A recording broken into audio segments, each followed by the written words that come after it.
Good afternoon and welcome to the Appellate Division First Department. We're about to call the calendar, and I'm going to ask that after you identify yourself, you request the time that you need for your argument. I want you to keep in mind that we have had your briefs and the records on appeal for some time now, and that presently, as it stands, there's 6.5 hours of requested argument. So I'm going to ask that you only request what you reasonably need. People versus Jose de Jesus.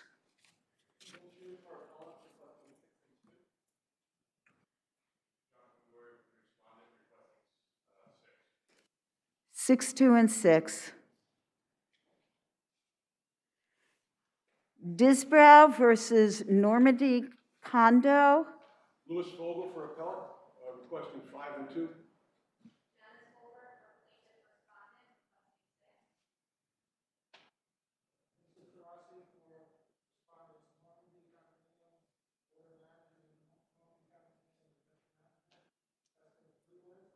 Three.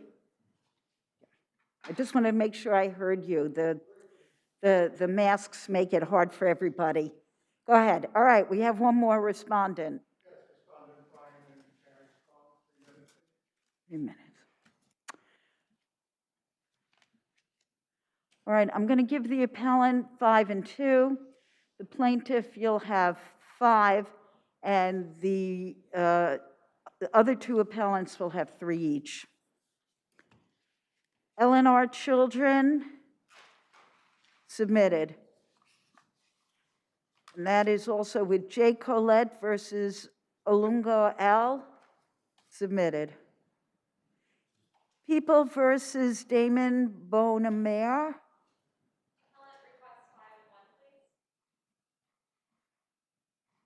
Do we have a respondent? 5, 1, and 5. People versus Lamont Jones.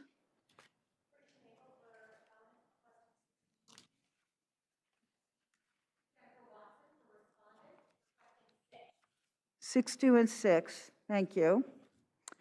Aponte versus Bronx Preservation. Aponte for the plaintiff appellant John Brill, requesting 6 and 2, Your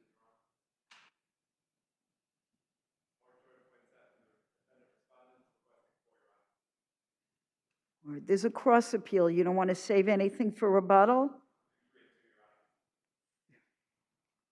Okay, I'm going to give 3 and 2 and 3 and 2. People versus John Adele D, submitted. Artemis USA versus Taghenia Milani, Inc. Richard Lerner for the appellant, 8 and 3, Your Honor. Frank Franzino for the respondent, 5 minutes. The appellant gets 6 and 2 and the respondent 5. Monaco versus New York University.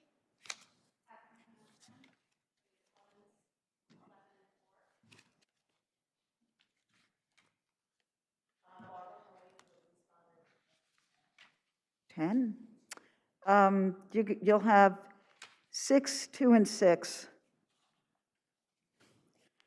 People versus Tyrick Ross. Submitted. Okay, Waterbury versus New York City Ballet. We have a lot of parties on this.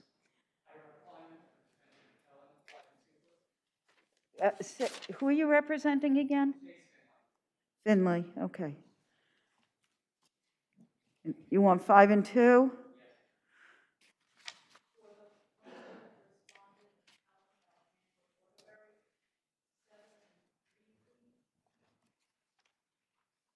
Okay. Respondents? I can't hear you, I'm sorry.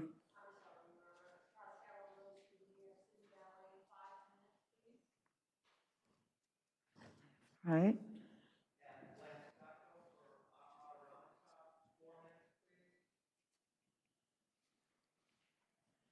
Okay. All right. All right, the only confusion here is Mr. Finley, you're on both sides of the coin. I'm going to give the 5 and 2 that you requested for, but that's for everything. All right, where's Finley? Yeah, that's for everything. You got what you requested. All right, Waterbury, you wanted 7 and 3, and I will give you 7 and 3. New York City Ballet, I'll give you the 5, and Ramaswamy, there's a lot of overlap here, but I will give you 4.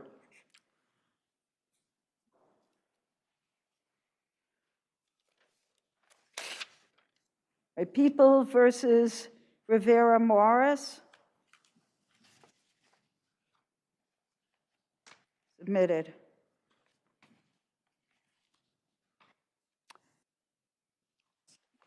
Ilsa versus Gonzalez.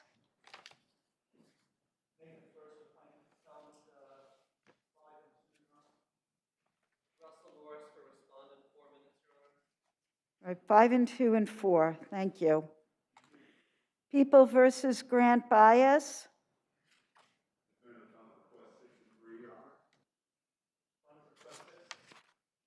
6, 2 and 6. Mizamore versus Godfrey.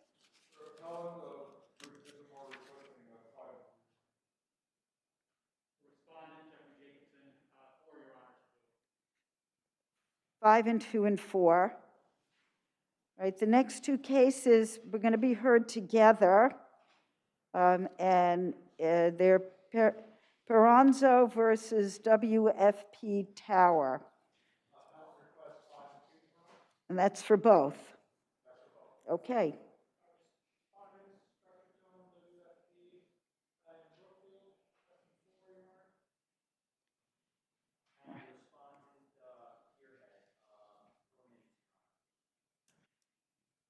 Okay. All right, appellant, you have 5 and 2. WFP and others, you have 4. And Pierhead, you have 4. Dragons, 516 versus GDC, submitted. Lau versus NYCTA, submitted. US Bank versus Rodriguez, submitted. Okay, the first case on the calendar, People versus De Jesus. Step up, please.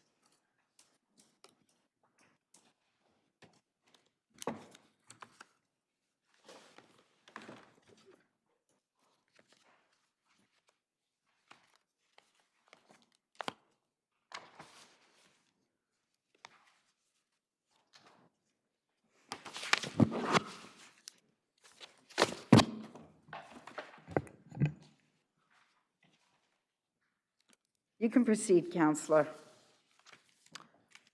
May it please the court, Stephen Chu, Office of the Appellate Defender, on behalf of Jose De Jesus. Jose was convicted in this case of a violent assault, but that's only part of the record. And I'm going to ask that you speak up.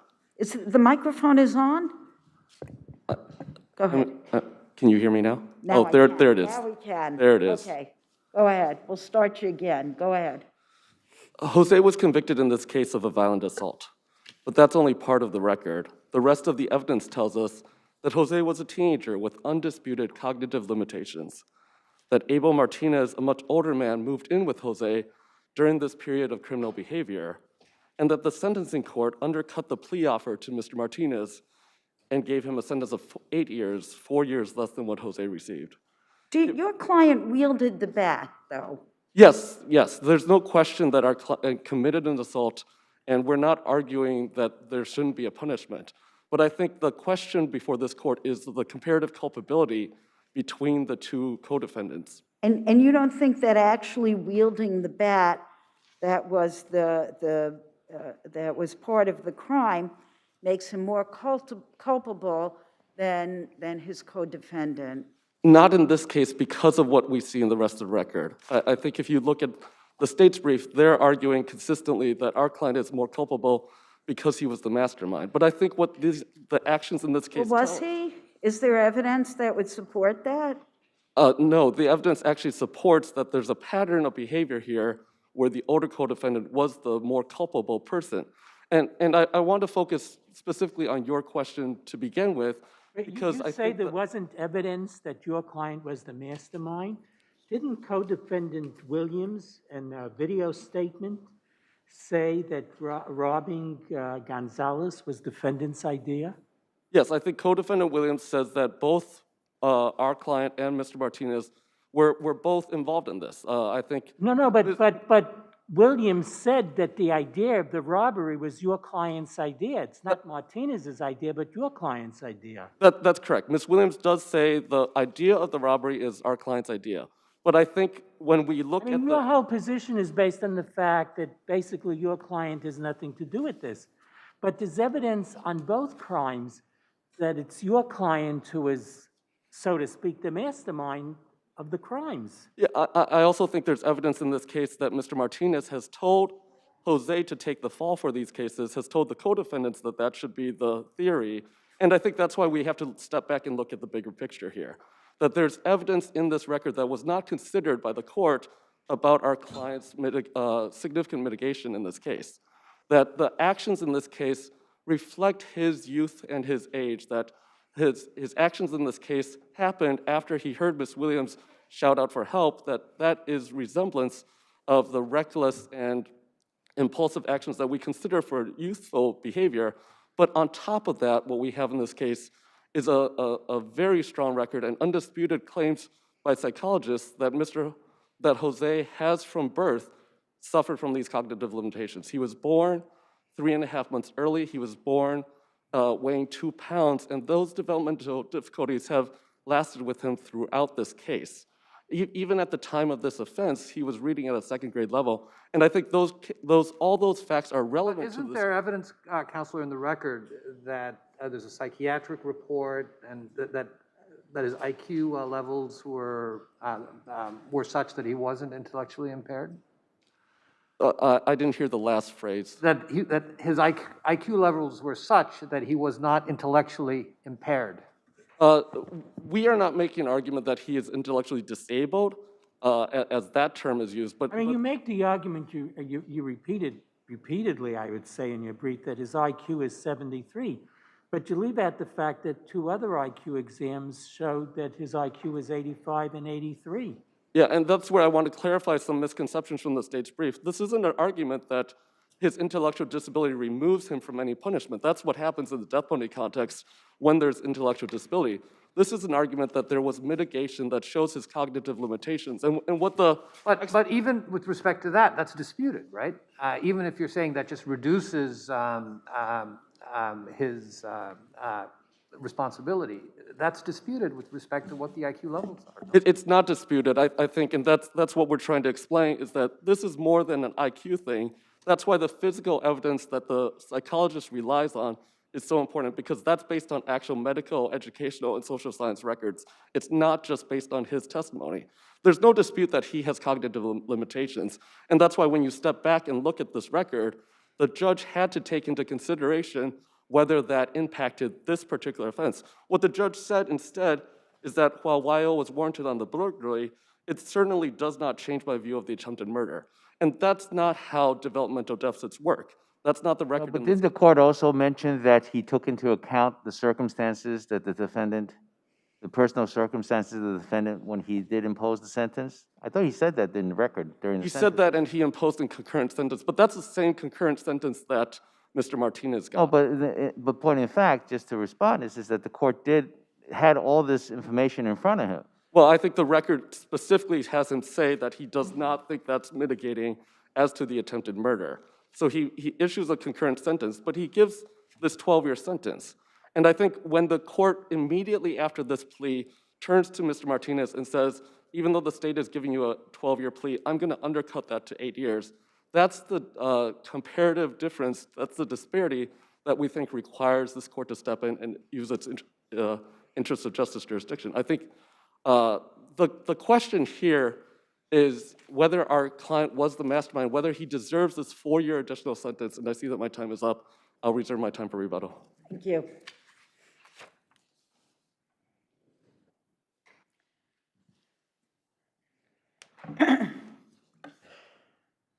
You may proceed. Thank you, and may it please the court, John Commendoria for the people. Your Honor, defendant posing as a 16-year-old girl texted his victim sending sexually explicit messages to lure him to a back alley where he was lying in wait. When the victim arrived, he jumped out from behind a car and continued to bludgeon his victim in the back of the head with a baseball bat. As his victim was laying there bleeding, he rifled through his pockets, stole his credit card, and used it for his own personal gain. Didn't he also take his shoes? He does take his shoes. The shoes do go missing. It's not exactly, the record does not indicate exactly who took the shoes, but the shoes were taken. And in order to do this, he coerced two 16-year-old girls, his girlfriend and her friend, to complete this, along with a 31-year-old co-defendant. His 12-year sentence is appropriate and should be affirmed. First, his appeal waiver is valid. The court indicated that it was separate and distinct, said that he could come to this court, the first department, and the court would review all of the entirety of his case. He then, when asked if he reviewed his appellate waiver with his attorney, not the written waiver, but discussed his appellate waiver, the rights of his appellate waiver with his attorney, he said, yes, we have. He then reviewed the written waiver, which listed the rights he gave up and specifically retained certain rights, including the guilty plea, the validity of the waiver, speedy trial, and he executed that. And that puts this in a different position than... Let's assume that the waiver is invalid. Assume it's invalid. Is his sentence excessive? I'm sorry, you can't do that. Go ahead, finish. Well, I thought I heard my mistake. There's like reflected sound here, and I thought somebody else was speaking. I'm sorry for interrupting you. Go ahead. As my colleagues are like, what? Jeff, you have a question? I asked the question. Oh, Your Honor. all right. You know, these masks and these microphones, we long for the day when we get rid of them. All right? My colleague, go ahead. Assuming without conceding the appeal Right. waiver, Your Honor. Correct. No, this is not an excessive sentence. This record shows not only an escalation of crime going from a home invasion burglary while out on bail, then going to a bludgeoning robbery, but it also shows a likelihood of recidivism, because as he walked away from that victim that he left lying there bloody, he was seeking advice on how to improve for the next time. You add with that the court explicitly considered everything that is before this court right now. The court said, and I quote, and I'm also a little bit paraphrasing, it said that the learning disabilities were not a defense, but made him more sympathetic in that maybe he was influenced by the older defendants in the burglary. It certainly does not change my view of the attempted murder, which at this point is an allegation of striking someone in the head with a bat, causing substantial injury to the brain. That is why he has a YO offense. That is why he's only before this court with one conviction. With regards to the culpability between him and Martinez, he was the one with the bat. It was his girlfriend. It was his girlfriend's friend. He was the one that came up with it. It's said multiple times by Defendant Williams that it was defendant's idea. And most importantly, throughout both crimes, defendant employed the help of two 16-year-olds. In the burglary, it was defendant and his 16-year-old co-defendant who took the car and went joyriding. So the central theme of the defendant's brief for why this sentence should be reduced is that it's really all Martinez's fault, and Martinez ends up with a lesser sentence than the defendant does. But then you see the record, to the extent there's evidence on the subject, shows that in both cases, it appears to have been the defendant's idea to commit these crimes. Correct, Your Honor. The statements of co-defendants, and not people who would particularly seem to be under Martinez's sway, because one of them, I think, is the girlfriend of the defendant, that their statements inculpate the defendant as the one who was the mastermind of this. Correct, Your Honor. And if I may, I would also like to distinguish a case upon which my opponent relies, which is Watt. In Watt, there's 4 distinguishing features between this case and Watt. In Watt was not the primary actor. His co-defendant, Torres, commenced the attacks on those 2 individuals in the park. Here, on the other hand, it was defendant who commenced the attack and completed the most violent parts of the attack. Further, the attacks occurred here months apart, whereas in Watt, they were sort of upon the same criminal transaction done on the same night. Unlike in Watt, here defendant has more culpability than his co-defendant, whereas in Watt was on the same level as his 2 other co-defendants that had 10 years. He wasn't the one that commenced the attacks, and his 2 co-defendants that were equally culpable got 10 years, whereas here, it's not the same culpability. And finally, in Watt, he had an IQ of 48, a long history from childhood of hallucinations, and I see that my time is up. The people ask for an affirmance. Thank you. Rebuttal? To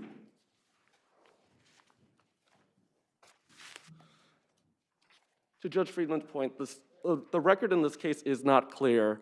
The state's brief is only based on the statements from Mr. Martinez and Ms. Williams. They are self-serving statements to police. That's all we have in the record. But what we do know, what is undisputed... Why are they self-serving to blame the defendant more than to blame Martinez? Because Mr. Martinez acknowledges that. He says in the middle of his statement, actually, I'm just a bystander. Well, that's Martinez's defense, but I'm not talking about Martinez's statement. I'm talking about Williams' statement. And what's Williams' motive to inculpate the defendant more than Martinez? I think that was the plan. I think that's why we're asking this court to step back and look at the entire situation. That when a 31-year-old man moves in with a vulnerable 18-year-old, that there are questions... Taken in by the defendant's father. Yes, I think that's all part of the circumstances that we're discussing as to why this is a very... I mean, you pictured Martinez as this awful influence on the defendant, but then the question arises, why did the defendant's father keep Martinez in the apartment? Yes, and in a family of 10 foster children, I think these are the things that we think the court should have considered. New York sentencing is governed by the principle that punishments should fit the offender and not merely the crime. Also, the attempted murder was committed while the defendant was out on the March burglary, right? And I think that's what we see in this case, with Martinez being the person who has the TV from the burglary. He has the cell phone in his shoe from the robbery. He's the mastermind here. And I think what we're asking this court, which has not been done before, is to use common sense and to look at the science behind youthful offending, behind intellectual infirmities, and those are the things that were presented to the court in this case that were not taken into consideration when the sentencing judge undercut that sentence to Mr. Martinez and gave him 8 years. For those reasons, we ask for a sentence reduction. Thank you. Thank you both. We'd step up on Disbrow versus Normandy Condominium.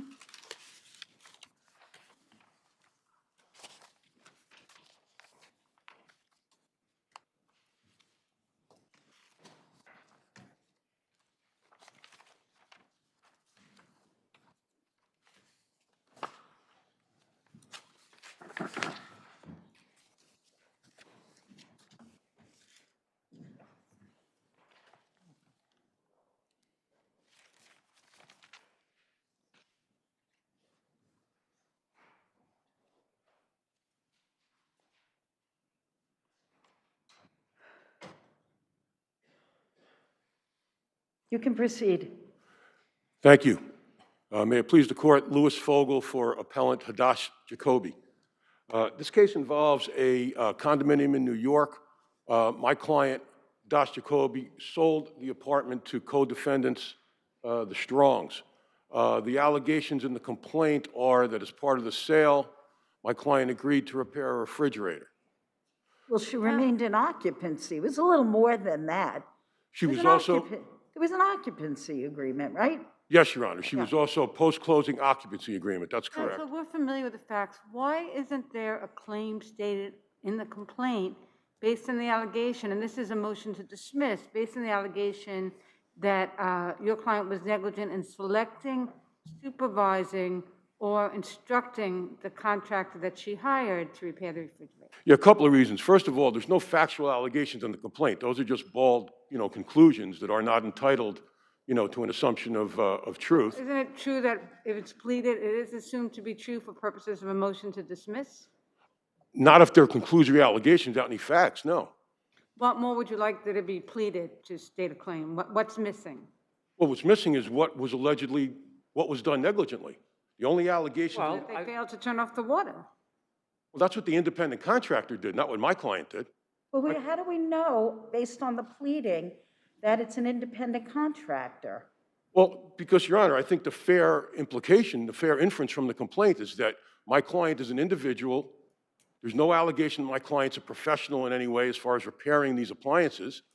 There's an allegation that she retained someone called GS Entities to repair, to do the repair. And so there's no plausible allegation that, an independent professional repair company could somehow be an employee or a servant of my client. Isn't that, though, a defense by your client, that they would have the burden and it wouldn't involve the, here, which is a motion to dismiss?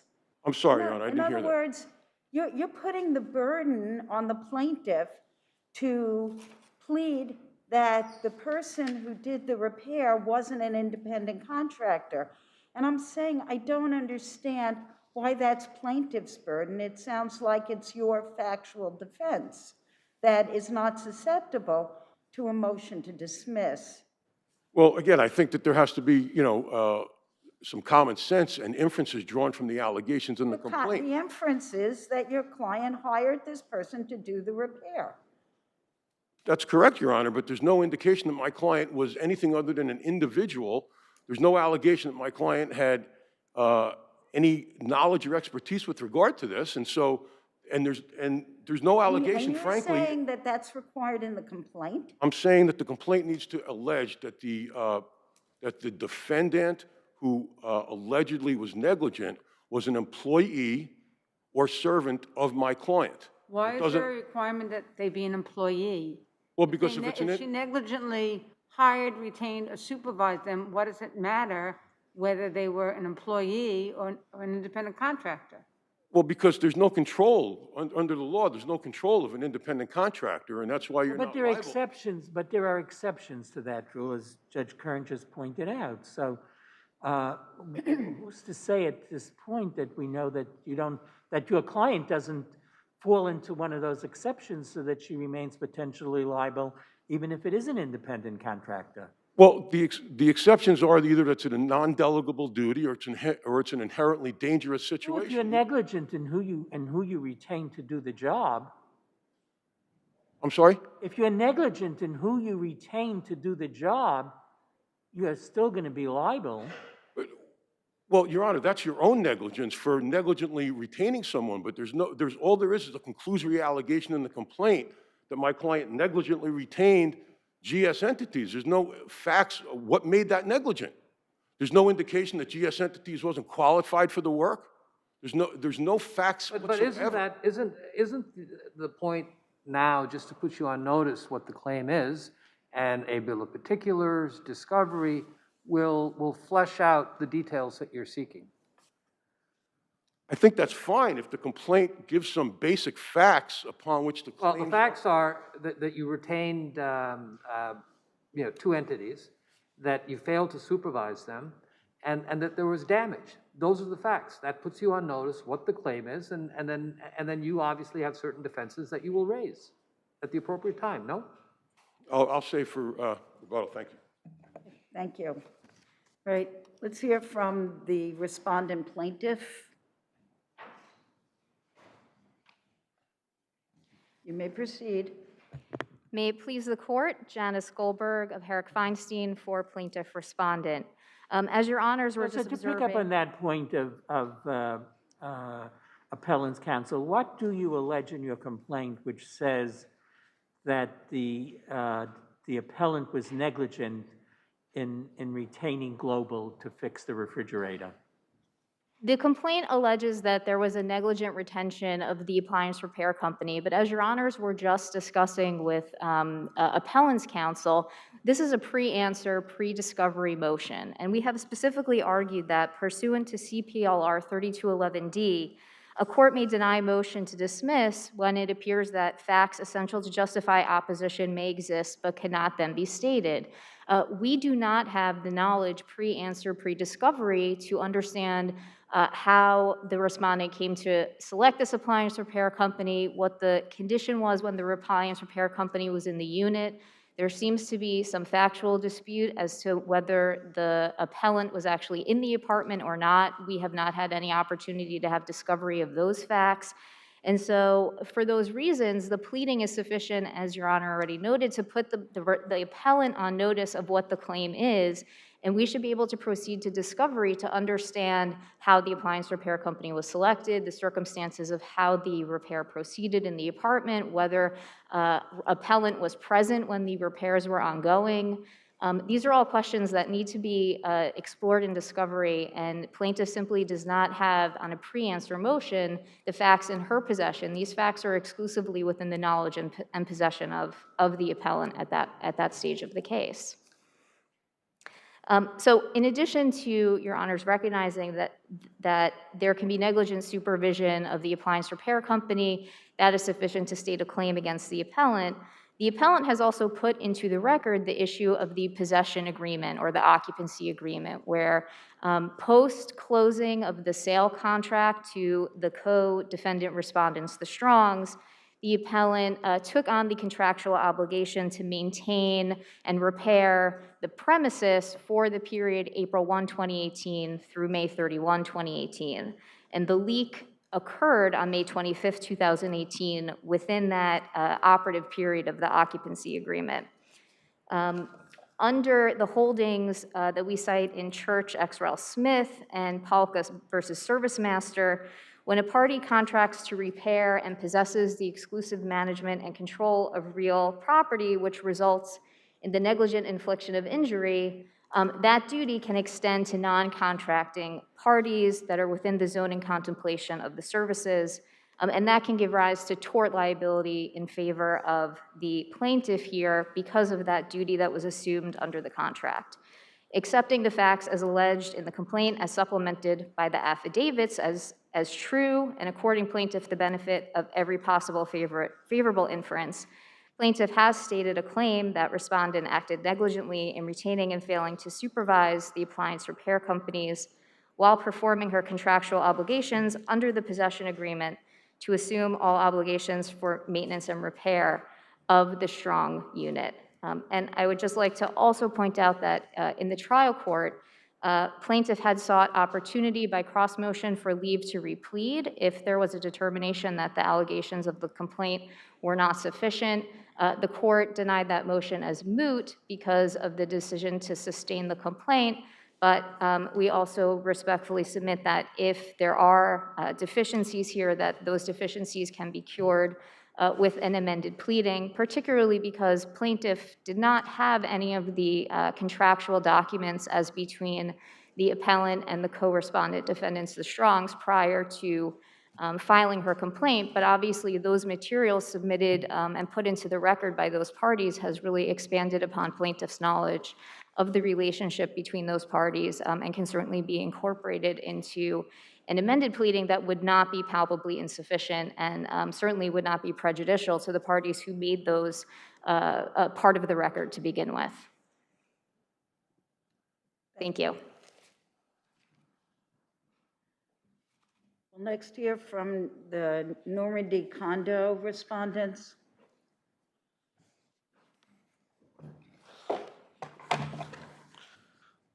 May it please the court, Vincent Tarasi for the Normandy defendants. Our position follows that of plaintiffs, which is that the appellant has failed to put forth an argument against the liberal reading of the pleadings under the pre-answer motion to dismiss. It would be our position that the complaint is properly pled and that the plaintiff, that the appellant has not overcome that. We make the added argument that in the event that this honorable court finds that the complaint is not properly pled, that our cross claims could survive. If there's no other questions, I could leave it to my brief. Thank you. Thank you. Right, now we'll hear from the strong respondents. Good afternoon, Your Honors. May it please the Court, Anthony DiStefano for the strong respondents. My colleagues have already done an excellent job of covering what I wanted to say, so I'll be brief, specifically as to the cross-claim that the Strongs have asserted against Ms. Jacoby. The cross-claim specifically says that there was a contract in place pursuant to which Ms. Jacoby agreed to indemnify the Strongs, and in fact, that is the contract that Ms. Jacoby put forth in her 3211A1 motion. It's the possession agreement. And as part of the possession agreement, at paragraph 9, Ms. Jacoby did in fact agree to indemnify the Strongs for the negligence of Ms. Jacoby and her contractor. And as Your Honors have pointed out already this afternoon, that would include the negligent choosing of this particular contractor, but it would also, as plaintiff pointed out earlier, Ms. Jacoby agreed to maintain the apartment and to repair any appliances in the apartment because she was supposed to deliver the apartment to the Strongs in the condition as it existed at closing. And the contract for sale specifically required a working refrigerator. So for the fact that Ms. Jacoby undertook the responsibility to repair the refrigerator as part of the possession agreement makes her responsible for the negligence of her independent contractor later on as one of the exceptions to the rule for independent contractors. So unless the Court has any other questions for me, I will rest on my brief as well. Thank you. Thank you. Right, rebuttal? Yes, thank you. With respect to the possession agreement, there's nothing alleged in any of the claims regarding that. In fact, the cross-claims of the Strongs as well as the cross-claims of the condominium are, again, just boilerplate paragraphs, 1 or 2 paragraphs each. They lump all the defendants together. There's no factual allegations in any of those complaints, in any of those cross-claims.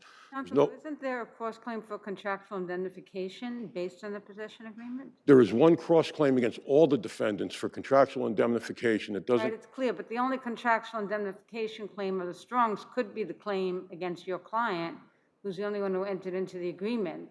Well, then they should allege that. For indemnification. And they should allege that. And as far as the... Whether there is a cause of action. I'm sorry? It's whether there is a cause of action. Isn't there a cause of action based on the terms of the possession agreement? Well, I think you have to allege the contract, which they don't. They allege in one paragraph that they had a contract with all the defendants. It's just a boilerplate conclusory allegation. There's no So are you facts. suggesting you're not on notice that there's a contractual indemnification claim arising out of the agreement subsequent to closing? Right, but now if the plaintiffs and the other defendant are going to claim that they're third-party beneficiaries, they got to allege that too, and then we're going to set the table for that being the claims in this case, and then we can defend them accordingly.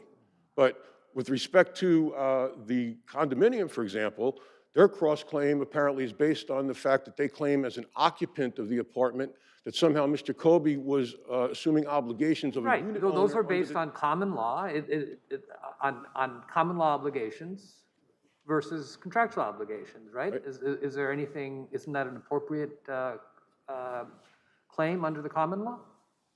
Well, under the common law, there's no claim for indemnification and there's no facts alleged that would support, that would indicate what the basis of the common law claim is. Okay, well, I'll give you the facts. The allegation is that your client negligently hired a plumber, didn't supervise the plumber. There was a leak which caused damage. Thank you. Thank you. Thank you all.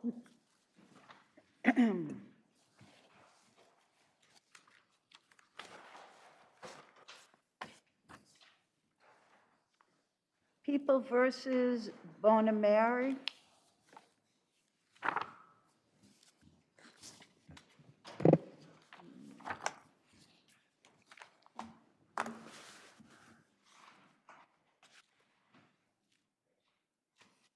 You may proceed. Thank you. Good afternoon. Molly Schindler on behalf of Damon Bonamere. May it please the court. A downward departure to SORA Level 1 is warranted in the exercise of this court's independent discretion due to Mr. Bonimir's exceptional performance in the sex offender treatment program in prison. This is a recognized mitigating factor that is not adequately accounted for by the risk assessment instrument, according to this. What did he show to prove that his response to the sex offender treatment program was exceptional, or made it exceptional? Your Honor, we introduced the evaluation, the monthly evaluations and his discharge summary, and in his monthly evaluations, he received perfect scores every single month. He literally could not have scored better. Wasn't that after a period of time in which his performance wasn't so good? No, Your Honor, he scored perfectly, the highest score of 16 every single month in the defense exhibit that was provided. He had a consistently exceptional and exemplary performance, and his counselors described the performance not just with a numerical score, but with comments like positive role model, demonstrated responsibility and insight related to his sex offending behavior, application of knowledge and material. This is throughout his performance in this intensive program. Would you agree, Counselor, that we would have to weigh the argument you're making against the argument with respect to the seriousness of the crime here and involves a rape of a 14-year-old? Of course, Your Honor. So there's a balancing. So I know how you would come out on the balancing. Why would you come out that way? Your Honor, in the totality of the circumstances, certainly Your Honor is looking at the entire situation, the entire case. I do want to push back a bit. Of course, this is a very serious offense, as all registrable offenses are. But I do want to push back on the prosecution's description in their brief, which describes it as violent. That was not... The victim wasn't dragged into a bathroom. Her clothes were taken off. She was raped. She wasn't, the defendant didn't say, don't make me get a gun, et cetera, et cetera. I mean, those things didn't happen, or what? Your Honor, that testimony was presented to the SORA court and the grand jury, and yet the grand jury did not return an indictment on any offense involving forcible compulsion. This is not a situation where Mr. Bonamir was plea bargained down to a statutory offense. The only indictment in this case, based on the exact same testimony that the prosecution is relying on now, was a statutory one based on the age of the victim of 14 and Mr. Bonamir of 22. So the SORA court found that account was not credited for the purpose of factor one, and I would ask Your Honor to take all of that into account in the totality of the circumstances, that there is certainly reason to doubt the credibility of that account given the indictment decision, not the plea decision. The totality of the circumstances also include Mr. Bonamir's family support, the progress that he made in his other therapeutic programs during the course of his... Does it matter, though? I mean, one of the things that struck me in this record was that the sex offender treatment program didn't occur until well into his incarceration, like 17 years? And that it only lasted 6 months. So should 6 months of, assuming for a moment you're correct, this was exceptional, shouldn't that be weighed against everything else? Doesn't the brevity of it, in light of the history here, particularly in terms of the crime and his incarceratory history, doesn't that all balance out? Doesn't it have to be balanced?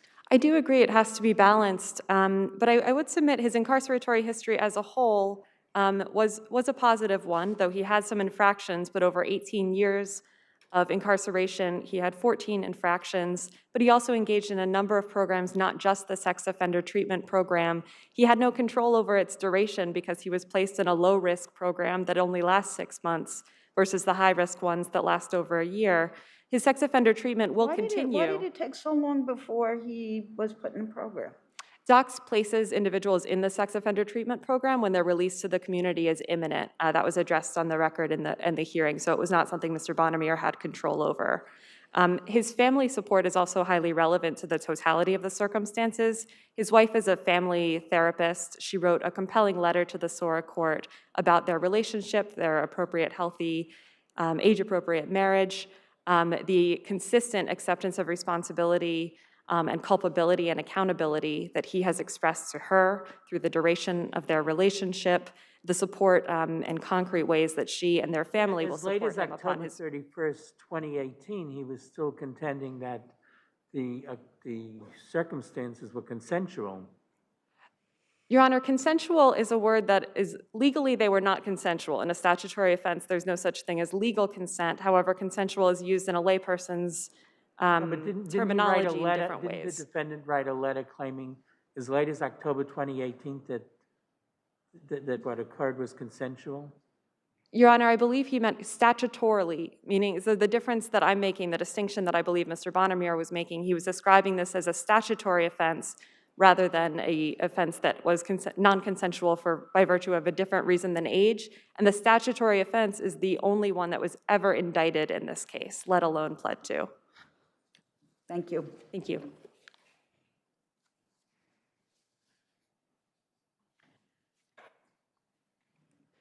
May it please the court, Molly Morgan on behalf of respondent. Defendant was properly designated a risk level 2 sex offender, and the SOAR court providently denied his request for a downward departure to risk level 1. To begin, defendant failed to show by a preponderance of the evidence that his response to treatment was exceptional, so exceptional as to warrant a downward departure. I think it bears note that while the documentation of his treatment does indicate a lot of positive signs, I think it was telling that the examiner did not select that he had recognized that he had a sexual behavior problem or that he was committed to addressing that problem. And that really is starkly highlighted in his letter to the board, which has been discussed, in which he claimed that he was... So what would be an exceptional response to treatment?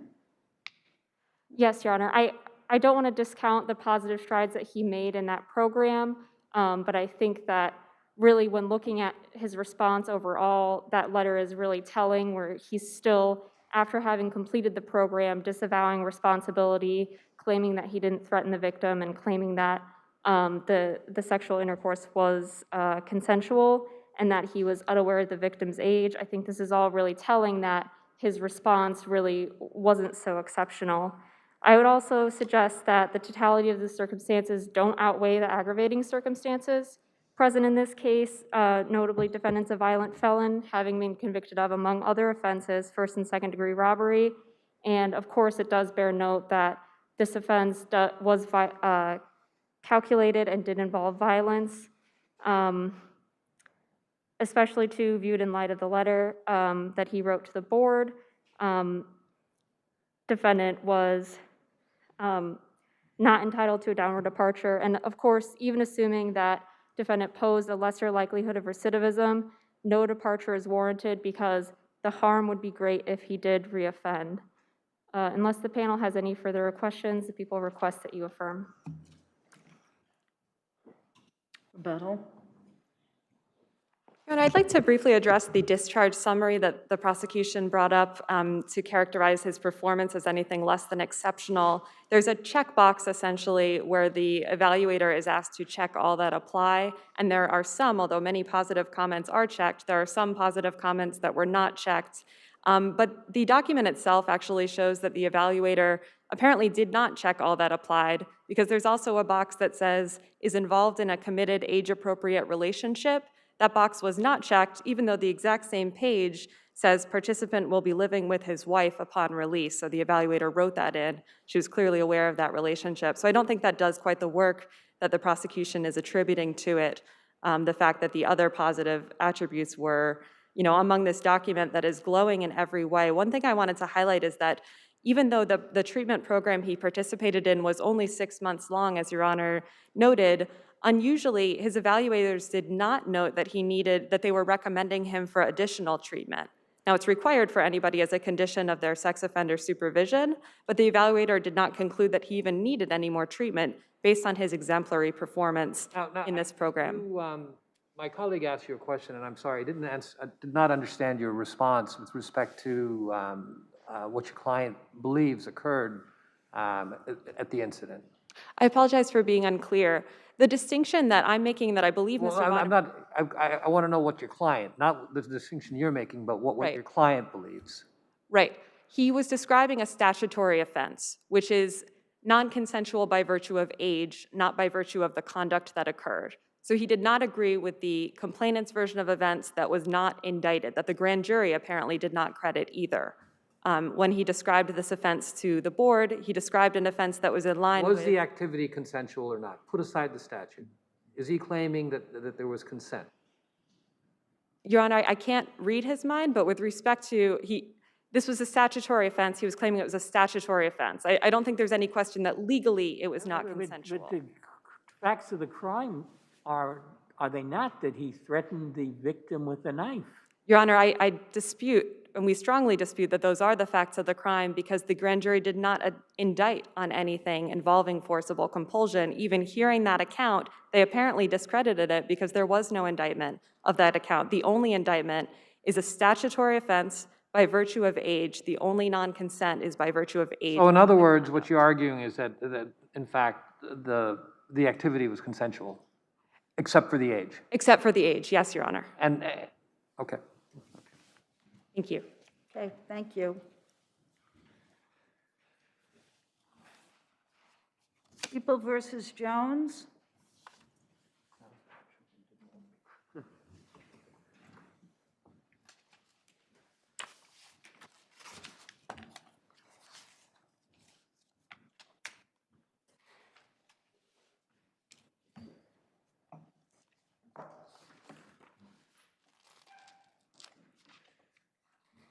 You may proceed. Good afternoon, and may it please the court. Brittany Nagel from Kirkland & Ellis in conjunction with the Office of Appellate Defender on behalf of appellant Mr. Lamont Jones. Mr. Jones's conviction rests on two fundamental errors. First, an inappropriate interrogation, and second, a series of errors culminating in an unfair trial. Turning first to the interrogation, which was the backbone of the state's case, there are simply too many inconsistencies in the timeline established by the state's witnesses to confirm that Mr. Jones' waiver of his Miranda rights were voluntary beyond a reasonable doubt. The fact is that Detective Amanatide's testimony at the Huntley hearing was inconsistent with both the contemporaneous records establishing the timeline that day and the testimony of Detective Sullivan. The court credited the testimony, correct? Correct, Your Honor. But isn't there a basis for it too, in terms of what was said?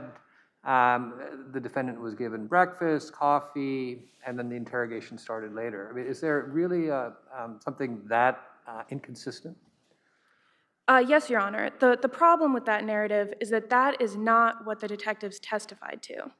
Detective Amanatides was adamant in his testimony that he began his interrogation at 9 a.m.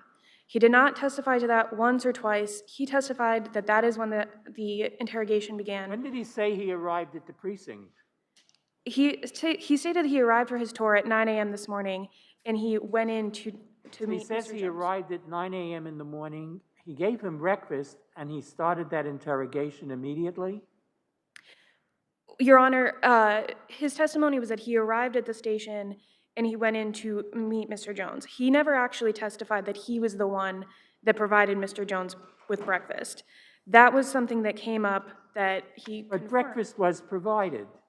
I mean, and the difference in time that we're talking about is that it otherwise seems like this interrogation began at 9:55 a.m. and not at 9 a.m.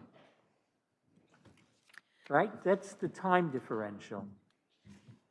Yes, Your Honor. So the waiver form that Mr. Jones signed was timestamped at 9:55 a.m., and the detective confirmed that time was accurate at the Huntley hearing. The problem is that he also testified no less than 10 times that he began his interrogation at 9 a.m. He did not offer testimony that he was the one who got Mr. Jones breakfast or let him use the restroom. All of those activities. How does the breakfast fit into, even from your perspective, how does the breakfast fit into this 9 a.m. to 9:55 a.m. discrepancy? Your Honor, it fits in because that is what the prosecution argued and the lower court said to justify this 55-minute time gap. The problem is that neither detective who was there and testified about those events mentioned those events occurring between 9 and 9:55. Counsel, how about then the video statement, which occurred according to the record at 4 p.m.? Is that sufficiently attenuated that, so assuming that there is, assuming without, that what you're arguing here, okay, that he wasn't properly Mirandized, is the 4 p.m. video statement okay? Because that's where he was clearly Mirandized before he was asked any questions. No, Your Honor. And as an initial matter, the lower court never ruled on the attenuation issue. So in any event, that question would have to be remanded and answered at the trial court level. But addressing your question, that statement was not sufficiently attenuated. The holistic, the analysis of whether or not a statement is sufficiently attenuated is a holistic one. And the factors here weigh in favor of the statement being a continuation of the earlier inappropriate interrogation. Mr. Jones remained in custody for the duration of the day in the same room with the same detective who was the one that triggered this inappropriate interrogation. The fact that he was moved, within the precinct into a different room, and the questioning happened from an ADA is not sufficient to break that attenuation. Counsel, can you address the Bushio, I think is how you pronounce his name, the statement made by him? Sure, Your Honor. The issue with that statement was that it should have been offered with a limiting instruction to address the concerns that this court has recognized around dying declarations. There was no instruction that the jury needs to consider that the person making the statement did not have... Let me stop you for a minute. You concede, though, that if it qualified as an excited utterance, then you don't need that limiting instruction. That's the law, right? Your Honor, it's not required, but courts are increasingly offering limiting instructions to address the same concern with dying declarations. On an excited utterance? Yes, Your Honor. It's not required the way that it is with a dying declaration, but it can be offered, and in this case, it should have been offered to the jury, and especially in light of the prosecution's use of that statement in their summation to... Let's step back for just a minute, because there was a hearing, and the court said, I find this is an excited utterance. Why wasn't it? Your Honor, I think it would be properly considered a dying declaration because the person making the statement did later pass away. But doesn't a dying declaration depend on whether the person who's making it has a reasonable apprehension of death? Yes, Your Honor. How do we know? I mean, he did die, but how do we know what he was thinking or that he believed he was going to die at the time? I mean, he didn't say anything like, don't take me to the hospital, this is the end for me. He didn't say anything like that, did he? No, Your Honor, but the facts of the case and the vivid depiction that the prosecution made of the circumstances during their summation supports the fact that this could reasonably be viewed as a dying declaration, and it should have been offered as a charge to the jury. Thank you. Thank you.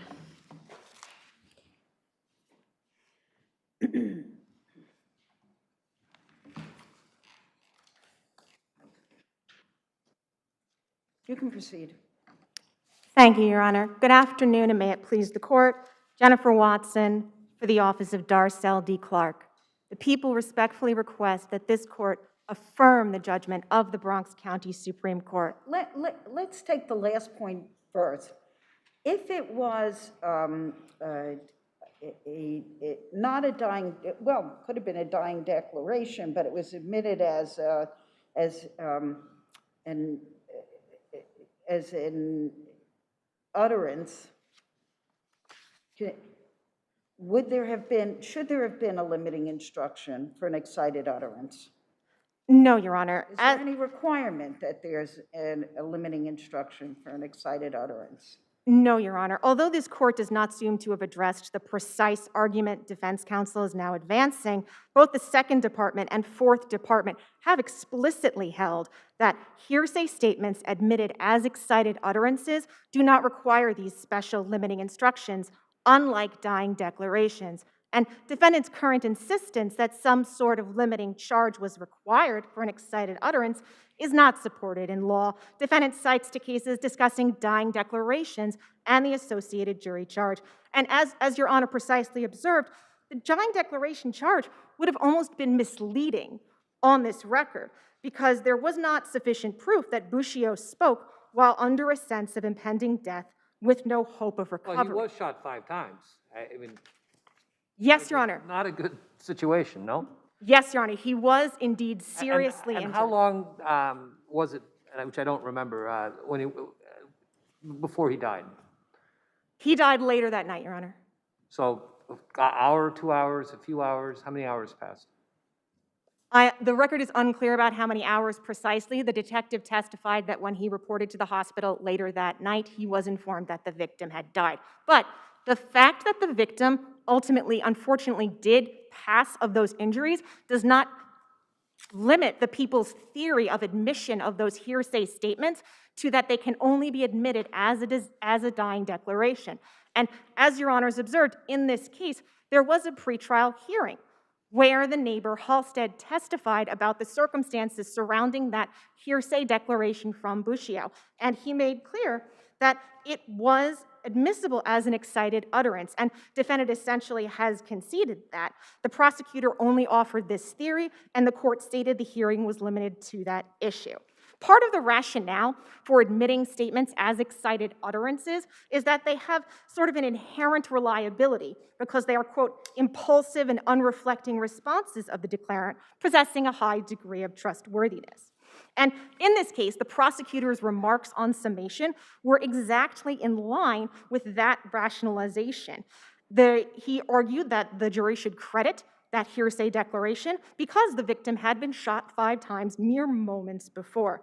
And courts regularly admit an injured, dying homicide victim's words as excited utterances. With a dying declaration, however, the rationale is sort of the opposite of that for an excited utterance, as the jury instruction makes clear. Because the statement was made while the declarant was, quote, under a sense of impending death, the dying person may make a self-serving statement because they know they will not have to suffer any consequences of a falsehood. And for all of those reasons, the court properly denied. Dying declaration, by its foundation, involves a reflective process. That's correct, Your Honor. Unlike an excited utterance.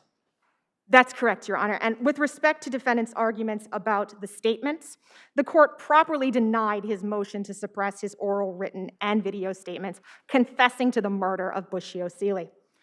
Defendant contends that this court should reject the hearing court's findings of fact and find Detective Amanatides incredible. However, his hearing testimony was clear, credible, and consistent. Detective Amanatides testified that he arrived at 9 a.m. because that's when he started his tour. And At the end of the day, it's the video statement is, to me, I mean, he was Mirandaized for the video statement, correct? I mean, that's correct. everything was done. So even if you had all the hours where like you couldn't figure out the hours, and at 4 o'clock later that afternoon, before he was questioned further, he was Mirandaized. That is correct. But I do want to stress two things. Can we actually consider that? Because your adversary says that the trial court didn't reach that issue, and I think that's the law, right? If the trial court didn't reach the issue, we would have to remand. Is that correct? Your Honor, in this case, the trial court implicitly did reach the issue. Although they're correct to point out there is no explicit holding written in the statement, defendant offered 3 statements that day. He made an oral statement, a written statement, and then the video statement. The court held explicitly with respect to the written statement that no taint from the oral statement affected that statement, thus implicitly also holding that no taint affected the subsequent video statement. So we would argue that this court should reach the issue of attenuation should you find that there was an error in the Mirandization. However, Because everything was presented at the court, and those arguments were all presented at court, and the court just ruled, and you have to surmise that it included everything. that is correct, Your Honor. The prosecutor did argue that at the hearing, those arguments were all presented. And at the hearing, I want to stress, Detective Amanatides repeatedly testified that he advised defendant of his Miranda rights prior to the interview. For example, transcript pages 12 to 13, the prosecutor asks, "Did you have a conversation with defendant before the Miranda warnings?" Answer, no. I see my time has concluded. I want to thank your honors, and please affirm. Thank you. All right, rebuttal, please.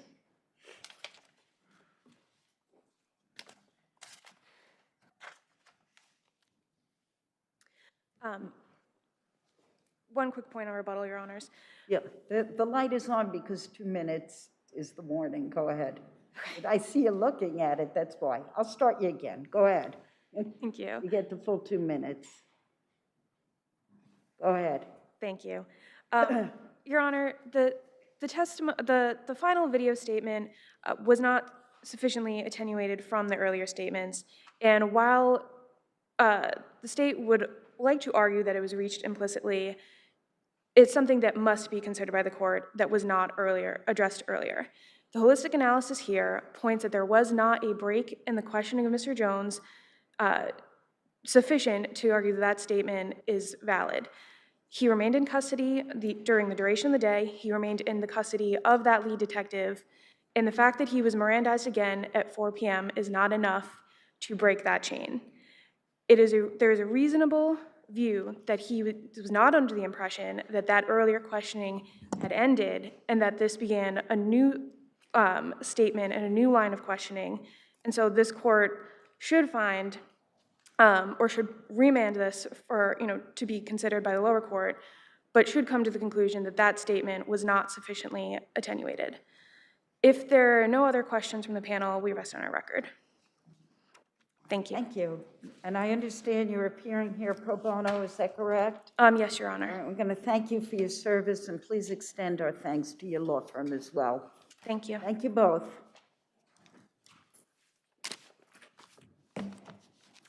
Aponte versus Bronx Preservation. Please step up.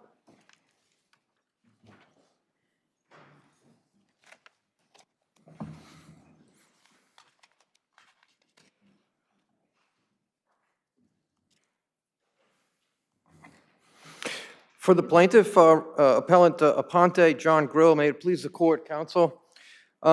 This accident is a misleveling accident involving an elevator where the plaintiff's left foot, her foot made contact with the edge of the floor when the elevator misleveled. So how do you deal with the question of whether the defendants had notice of this? I'll tell you exactly.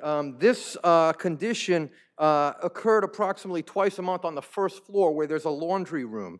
The plaintiff would bring her cart and she would have to lift it over this misleveled condition. It's how she became aware of it. But is there any evidence that she ever told anyone about it? No, but there's evidence that the building super is at the first floor cleaning the laundry room, cleaning the recycle area every day, that he uses the elevator to get to that floor every day, and there's testimony that this has been going on 2 to 3 times a month prior to the date of the accident, at least for a year. Counselor, let me stop you for a second. Are you referring to the handyman or the Mr. That's right. It's Ramon Henriquez? That's right. Didn't he deny what you're asserting? He denied it. My client stated that for a year, this elevator was misleveling at the first floor where he works on a very frequent basis, cleaning, and that's constructive notice. It's an issue of fact, at least, as between the two of them. At least, an issue of fact as to constructive notice. This has been going on since they installed the elevator for approximately a year, and there's ample testimony about this misleveling as well. Do you rely on res ipsa to establish notice? Well, no, I don't rely on res ipsa to establish notice. It's in the record. There's constructive notice to the building. The handyman is there every day. He testified he's there on the first floor every day. The clients testified that this elevator is misleveling for a year, 2 or 3 times a week. So then how, I don't understand the basis of your appeal here. So, because essentially you're conceding there are issues of fact. I'm conceding there's issue of fact on notice, although notice is not required under res ipsa loquitur. There's some other issues with respect to the case. So is that your position? Is that your position, that notice is not required because it's res ipsa? I believe that there are cases that hold that. So it's your fallback position, correct? I don't think notice is required under res ipsa. There are some cases that hold that, the Carcana case. So what do you do with the case, if that's your position, what do you do with the case of Lee versus Chatham Green. That's a case of a chairlift at the outside of a building. There's a malfunction of the door, and the plaintiff falls out because of that malfunction in that outdoor chairlift. And what we said there was, nor is the doctrine of res equa loquitur applicable under the circumstances presented. So why, if it wasn't applicable in that case, should it be applicable here? Well, I believe those are totally different facts. It's a completely different elevating device, and I see that I've Well, run out of time, so. why would that make a difference? Your Honor, I would have to look at that case. I see I've run out of time, so I didn't have a chance to make any of the arguments and point out any of the facts I wanted to point out, so. Well, we do have your briefs. I mean, we are familiar with your case, and you're going to have some time on rebuttal. Well, I also have an expert that looked at this elevator. Sure. You know, I understand. Everybody has a short amount of time. We have a tremendous amount of cases. We are familiar with your case. We're going to do it on the whole record. I assure you. Thank you. I assure you.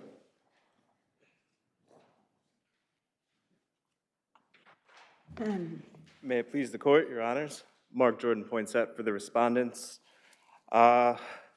Essentially. So you cross appeal. You think that the case should be dismissed, right? That's correct, your honor. Now, how can it be dismissed? Don't we at least have issues of fact? Well, let's start with res ispa loquitur. Yes. Isn't that a doctrine that we apply or we have applied to cases in the past regarding misleveling elevators? It has been applied in the past to misleveling elevators. I don't think it's applicable here. Plaintiff doesn't cite any First Department case law or any controlling appellate case law in support of his position that it should be applied here. Why not? What about Ezard?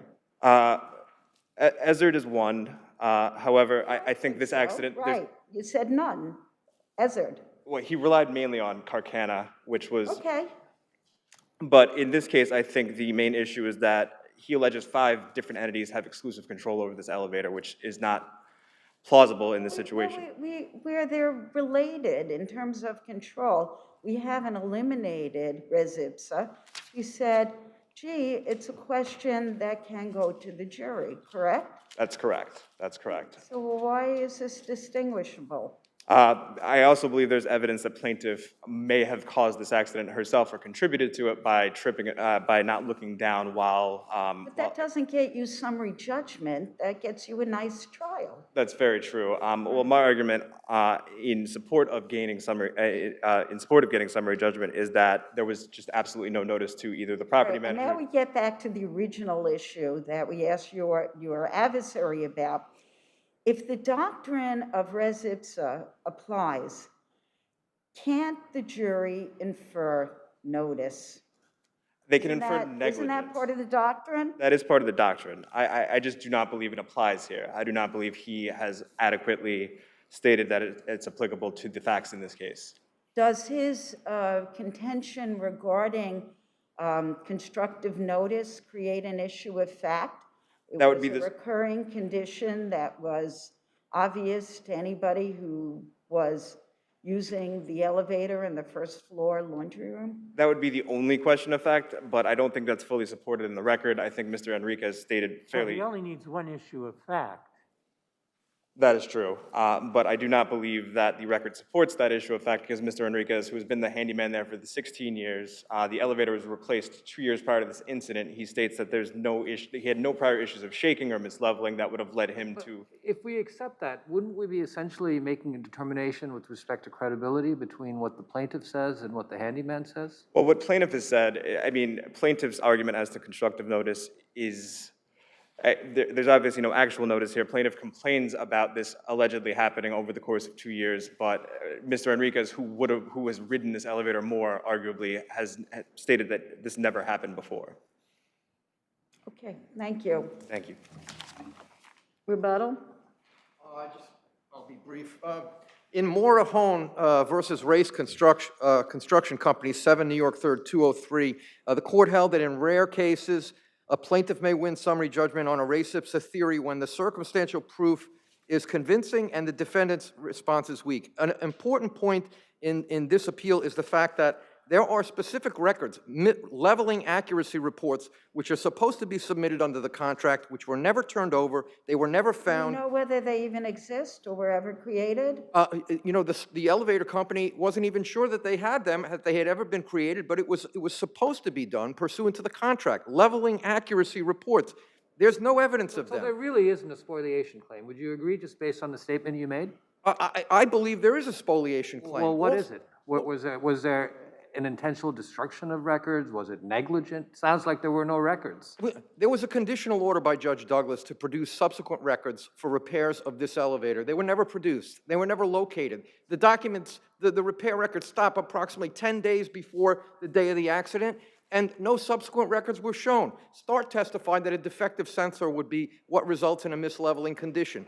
We don't know what they found because we never were given subsequent records. Going back to the notice issue, I mean, Res Ipsa requires exclusive control. How do you satisfy that requirement here?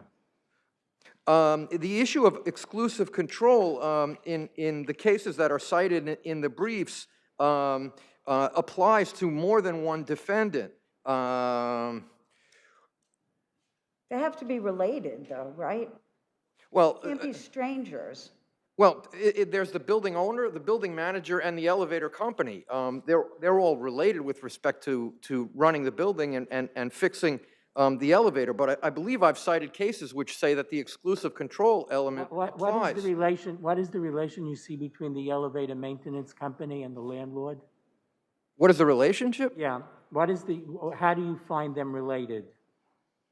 Well, they're both. The owner is responsible for the building, including the elevator, and the elevator maintenance contractor is responsible for the elevator. They're both responsible for the safe upkeep of the building, of which the elevator is a component. But I'm certain I've cited cases. Is there a contract between the building owner and the elevator company? The contract is between the managing company, Progressive, and Start Elevator, the elevator contract. But the point is, the elevator company just doesn't come in on its own without being hired by the building owner and manager to take care of the elevator. They've all admitted that the owner and manager hired Start to maintain the elevator. Okay. Thank you. Thank you.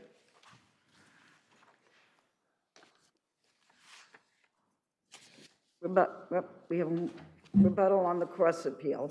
Yes. The one case that plaintiff cites regarding the multiple parties with exclusive control is Carcana, again, the lower court case, and it's distinguishable in that it states pursuant to the Hazard had that too, though. It had multiple parties, but they were related in interest. So you can have them, but they have to have a relationship. That's correct. And there was a contractual relationship as far as the two entities in Carcana. One was responsible for maintaining the elevator. Is there a contractual relationship in this case? There is between Progressive and Start. Okay, and presumably there's a contractual relationship between the owner and management company? So That is correct as well. There is aren't they related? They are related, but as to the upkeep of the elevator, that's within Start's exclusive control. Start's there monthly to maintain the elevator. They're there when any time a trouble call is made. And the record is clear that Start went to that elevator monthly and did not have any issues as far as misleveling or shaking. Okay. Thank you. Thank you. Both.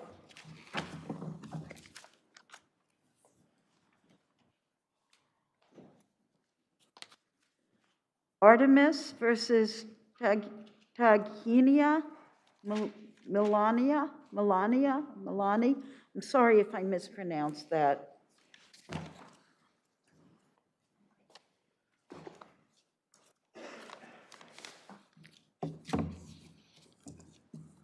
You can proceed, Counselor. May it please the court. I'm Richard Lerner. I represent the Heller Gallery defendants who respectfully request that the judgment entered herein against them be vacated and that summary judgment be granted in their favor because the liquidated damages clause is unenforceable as a penalty. What makes this provision a liquidated damages clause? Well, in truck rent-a-center, Your Honor, the Court of Appeals said it doesn't matter what language you use to refer to the liquidated damages clause. It's a liquidated damages clause. if that's the effect. This is a liquidated damages clause because it provides a remedy in the event of damage. And it says that the defendants would be liable in the event of damage. That makes it a liquidated damages clause, and it provides for $1 million in damages. So why do we even get to the question of liquidated damages? Don't we first have to address the question of whether there was any damage caused to the art while it was in the possession of the consignee before we even get to the issue of liquidated damages? Yes, of course, Your Honor. And in fact, the record demonstrates that there were pre-existing damages. It's replete with evidence which was hidden from the defendants. Let me ask you, shouldn't you argue that you're entitled to summary judgment, but isn't there disputed factual issues about whether and when the damage to the artwork was occurred? Well, Your Honor, we can analyze this case under the law of contract, we can analyze it under the law of bailments or the law of equity. Let's turn to bailments. Under bailment law... Can we turn to contract actually first? Contract first. Yes, Your Honor, but Yes. a bailment is also I a really contract. want to go with that bailment. Actually, I think my colleagues were interested in everything, but we want to ask some questions about the contract issues. All right? Yes, the damages, the liquidated damages clause provides that in the event of damage, loss, destruction of the property, the $1 million penalty. Is there any dispute here, or is there any argument made that that we don't know what the contract intended by the word damages? Yes, that's the argument in the appellant brief. It's unknown. The plaintiff maintains I want to make a distinction. Certainly, there is a factual issue here about whether what happened to these paintings constituted damage, period, right? Your Honor, right? That's one of the disputes. it's unrebutted expert testimony that no damage that was allegedly caused is distinguishable from the pre-existing damage. And if I may revert to But that's a factual issue. So let me just get to my secondary issue, which is there any argument about what the parties intended? Do they have differing interpretations about what constitutes damages to the painting or to the artwork under this contract? Well, I can give you what the plaintiff's principal, Asher Edelman, testified to. He testified that any damage whatsoever, even a nick, would constitute damage, triggering the liquidated damages And do you clause. just disagree that Of course, Your Honor, because it's not then what rational. do you think that the parties intended something else by the word damage? In accordance with Court of Appeals precedent, where the language of the liquidated damages clause would enact a penalty, it's unenforceable regardless of what the parties Let me ask a understood it to question. mean. Counsel, let me try to get some clarification. If we were to find that there's a factual issue as to whether the artwork was or was not damaged, would we then have any reason to address the enforceability or lack thereof of the liquidated damages clause? Doesn't the liquidated damages clause only come into play if and when a finding is made that the artwork has been damaged, whatever damage means? Well, there's a factual issue of whether there was damage, and then if there is damage, then we have to go to the next So issue. if this court were to find that there is a factual issue as to whether there was damage, why would this court then address the enforceability or lack thereof of the liquidated damages clause? Because if the court finds a triable issue of fact in that regard, we'll be trying the case to a jury, and the issue will be presented, and it's ripe for decision Would we here. be deciding an issue that's not necessarily before us right now if we were to make that determination? Your Honor, I believe that it is necessary as a legal matter to decide this issue now so that the parties will not have to come here again on the same issue. And you move for summary judgment. When you move for summary judgment, wasn't that one of your bases of? Yes, Your Honor, it was. So we moved for summary judgment, presenting expert opinion evidence demonstrating that these damages were pre-existing. And Your Honor, as a picture is worth 1,000 words, I'd refer you to the Bonetti photographs in the record, page 605, showing that this sculpture had crush injuries well before it got into our client's hands. This was 2003, Your Honor. I see my time is up. If the court has no... You'll have some rebuttal. Thank you.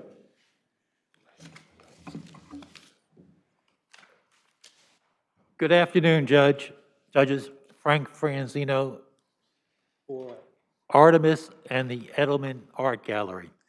Basically, Judge Borak, who took control of this case from the beginning, had many conferences. Counsel, let me ask you this question. Yes. So Assuming, why isn't there first off an issue of fact whether or not the sculpture was damaged? Okay. You've got Gary McGowan saying that this is pre-existing damage, it's inherent vice damage. You've got Wiener saying if there was damage, and maybe there's no damage, but it's at most like $16,000 worth of damage.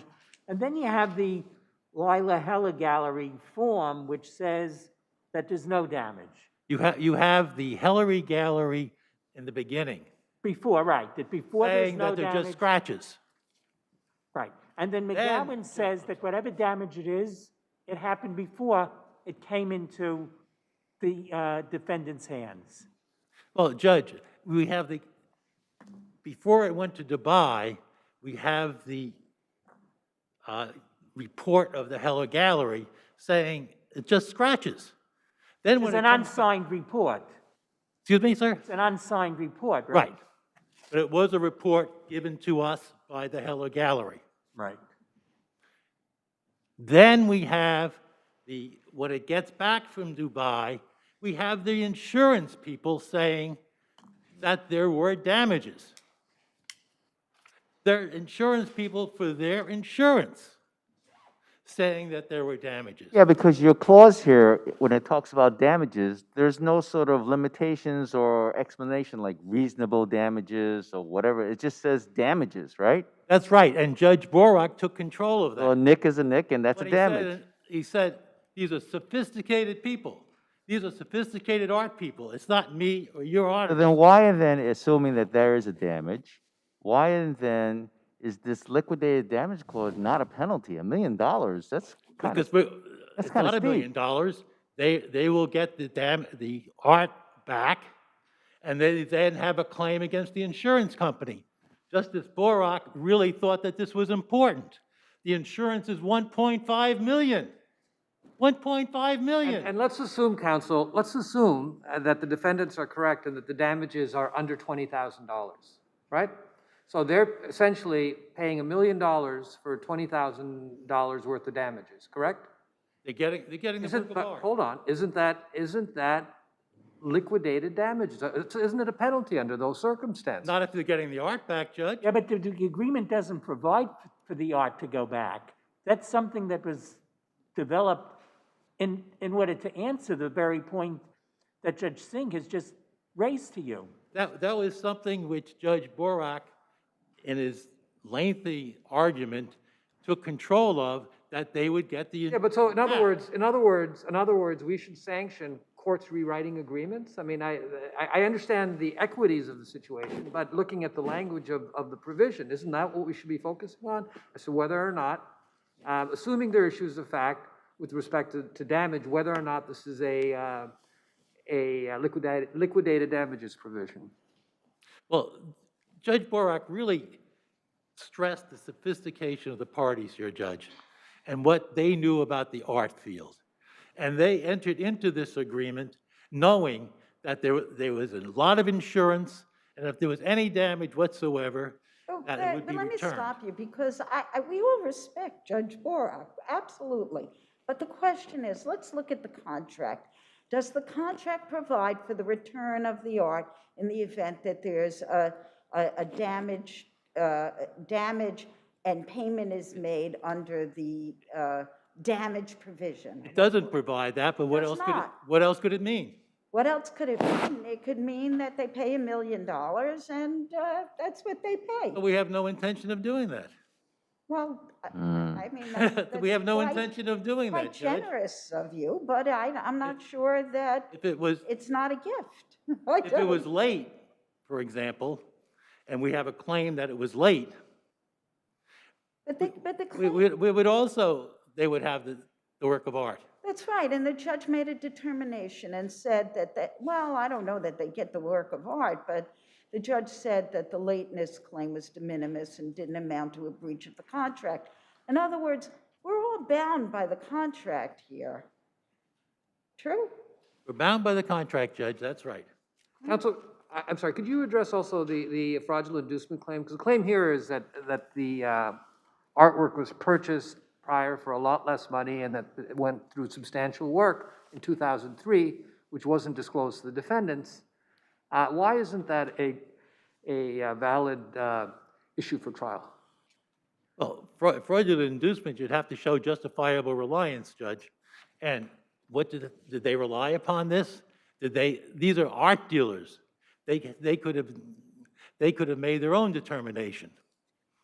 So just saying that they were not told about this doesn't get into the fraudulent inducement claim. There's no fraudulent inducement claim unless you justifiably relied upon it. They didn't justifiably rely upon that.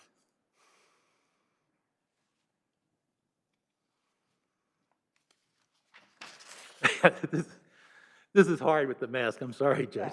We understand, believe me. We're all struggling with it. Yes. Yeah. Okay, thank you. Let's hear from your adversary in rebuttal.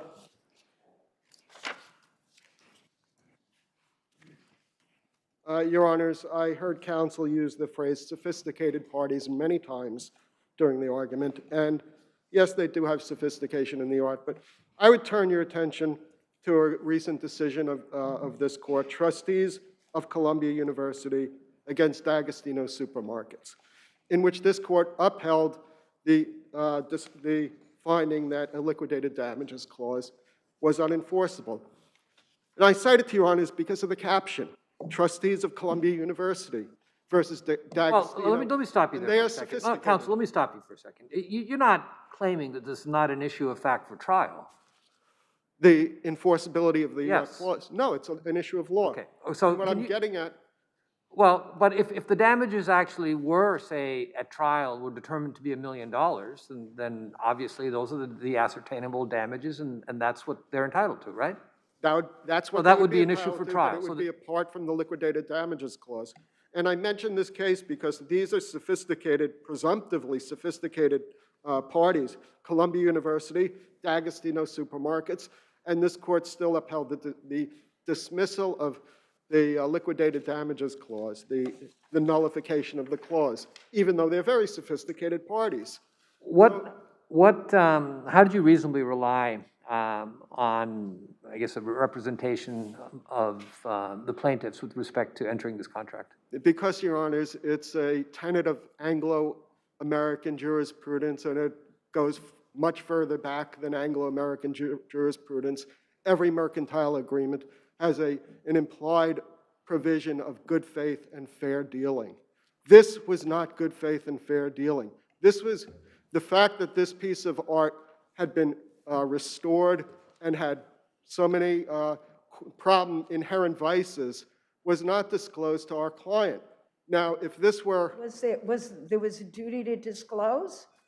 Your Honor, I submit to you that there is a duty to a duty of candor. Just as there's a duty of candor to the court, there's a duty of candor to your counterparty. Would this raise sort of special facts would this raise akin to the special facts doctrine, or that wouldn't apply here? But there are facts that you're saying that the plaintiffs had that they should have disclosed to you, correct?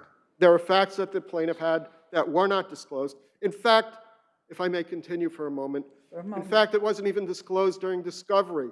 We didn't find out about Bonetti until a deposition of Mr. Edelman, where he revealed at that time that the prior conservation of the work. So that was those documents that are in the record had to be subpoenaed from Luca Bonetti himself. And Luca Bonetti testified at length, pursuant to the subpoena, as to the damages, the pre-existing damages and inherent vice to this artwork.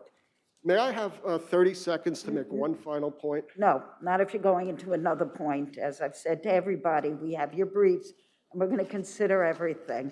Thank you. Your Honor.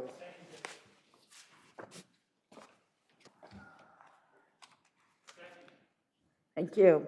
Monaco versus New York University.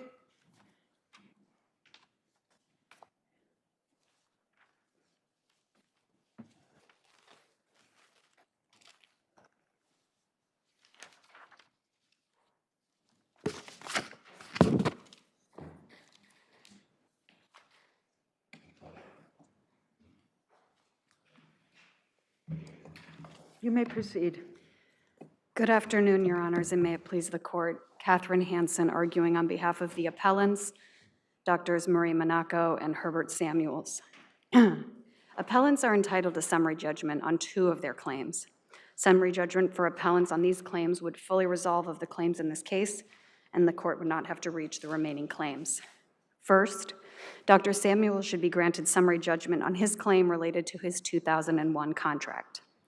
In 2001, Dr. Samuels was offered the position of chair. Is it clear from that 2001 contract that that just goes on without limitation? It's not only just when he comes back, when he leaves the chairmanship and comes back to being just a professor.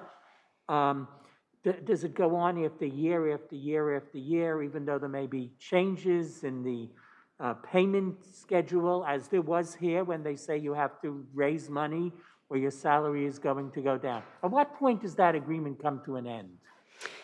Your Honor, our position is that that agreement comes to an end when the parties enter into a new agreement, like any contract. Or when he leaves, right, counsel? Or when I'm he sorry. leaves. Or when he leaves, decides to leave NYU, right? In terms of the length of the contract. No, in fact, it's very common at NYU for faculty and the administration to enter into an agreement that I understand. I'm just saying, when we're answering when this contract ends, the 2001, is when he decides to give us his tenureship and retires and just leaves altogether. Yes, right? he's a permanent employee since he's tenured, and similar to Ayers, the case that one of the cases. And from your thinking, that would be appropriate because that's what goes with tenure.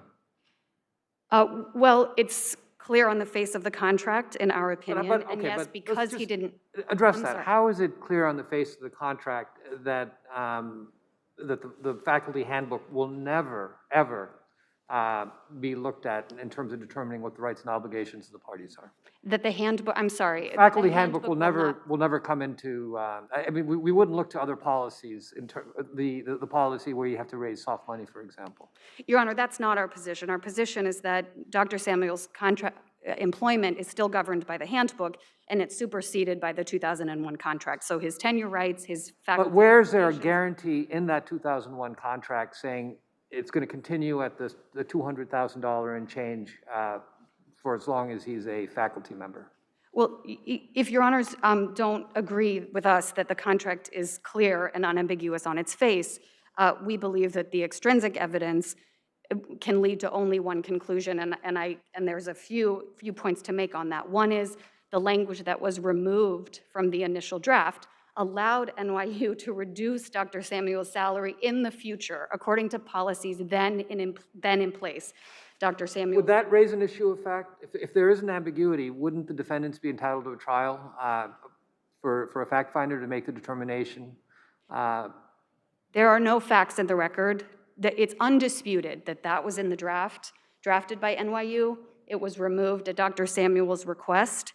There are no other facts in the record that address that question or could lead to any other conclusion. The other evidence upon which we rely are that it was a common term used in other contracts by the School of Medicine at that time, language that allowed future reductions in salary, the very language that was excluded from Dr. Samuel's contract. So once we find there's an ambiguity, though, don't we have to leave it to the trier of fact to resolve that ambiguity? Because it means there are 2 possible interpretations. They have not presented an alternative interpretation as to why that language was removed. And we believe that a reasonable fact finder could only conclude that the exclusion of that language prohibited them from doing exactly what the excluded language would have allowed them to do. So you agree that it's an issue of fact, right? A reasonable fact finder. So you agree that's a tribal issue of fact. Well, no, summary judgment is appropriate if the only conclusion that a reasonable fact finder could reach is the one that we're suggesting. You're appealing from the grant of summary judgment to the defendant, but you didn't also appeal from the denial of your motion for summary judgment. We did, Your Honor. We did, Your Honor. We appealed you haven't the denial of our motion for summary judgment on Dr. Samuel's 2001 claim, on our claim related to the disciplinary provisions of the handbook, and then we're also appealing the denial, the granting of summary judgment to respondents. So your notice of appeal isn't limited to the defendant's motion? I mean, are we misreading the record? Yeah, we're a little confused because honestly, the records that we have before us indicate that you have appealed, but it was limited to the grant of summary judgment for dismissing the complaint to reinstatement. I'm not sure exactly what your honors are referring to. The questions presented as set forth in our opening brief are... well, your notice of appeal, actually. What is your notice of appeal? That's right. Oh, that is not an issue that respondents have raised on appeal, that we have not actually moved for appealed the denial of summary judgment to petitioners on 2 of our claims. I would be happy to pull up the notice of appeal. No, we'll check it. Okay. I don't want So that's not an issue that, we're going to make sure that respondents have raised as well. But yes, to be clear... But if your notice of appeal did not appeal from the denial of your motion for summary judgment on plaintiff's behalf, how could we grant you summary judgment? How do you see us granting you summary judgment in your favor?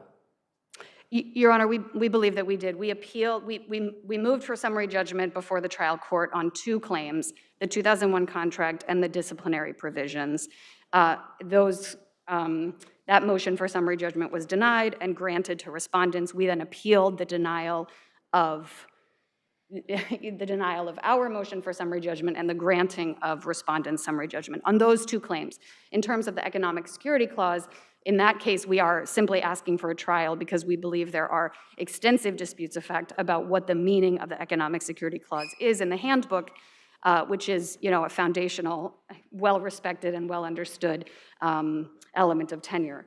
And we believe that the record is replete with evidence that supports our position as to its meaning, but we concede that on that, there is a lot of evidence to sort through and for a fact finder to decide. But on both the discipline and the 2001 contract, we believe that a reasonable fact finder could only find in our favor because the record evidence upon which we rely is undisputed. I see I'm out of time. Thank you. And we're going to go back and check the record on that, but thank you. Sorry if there was confusion.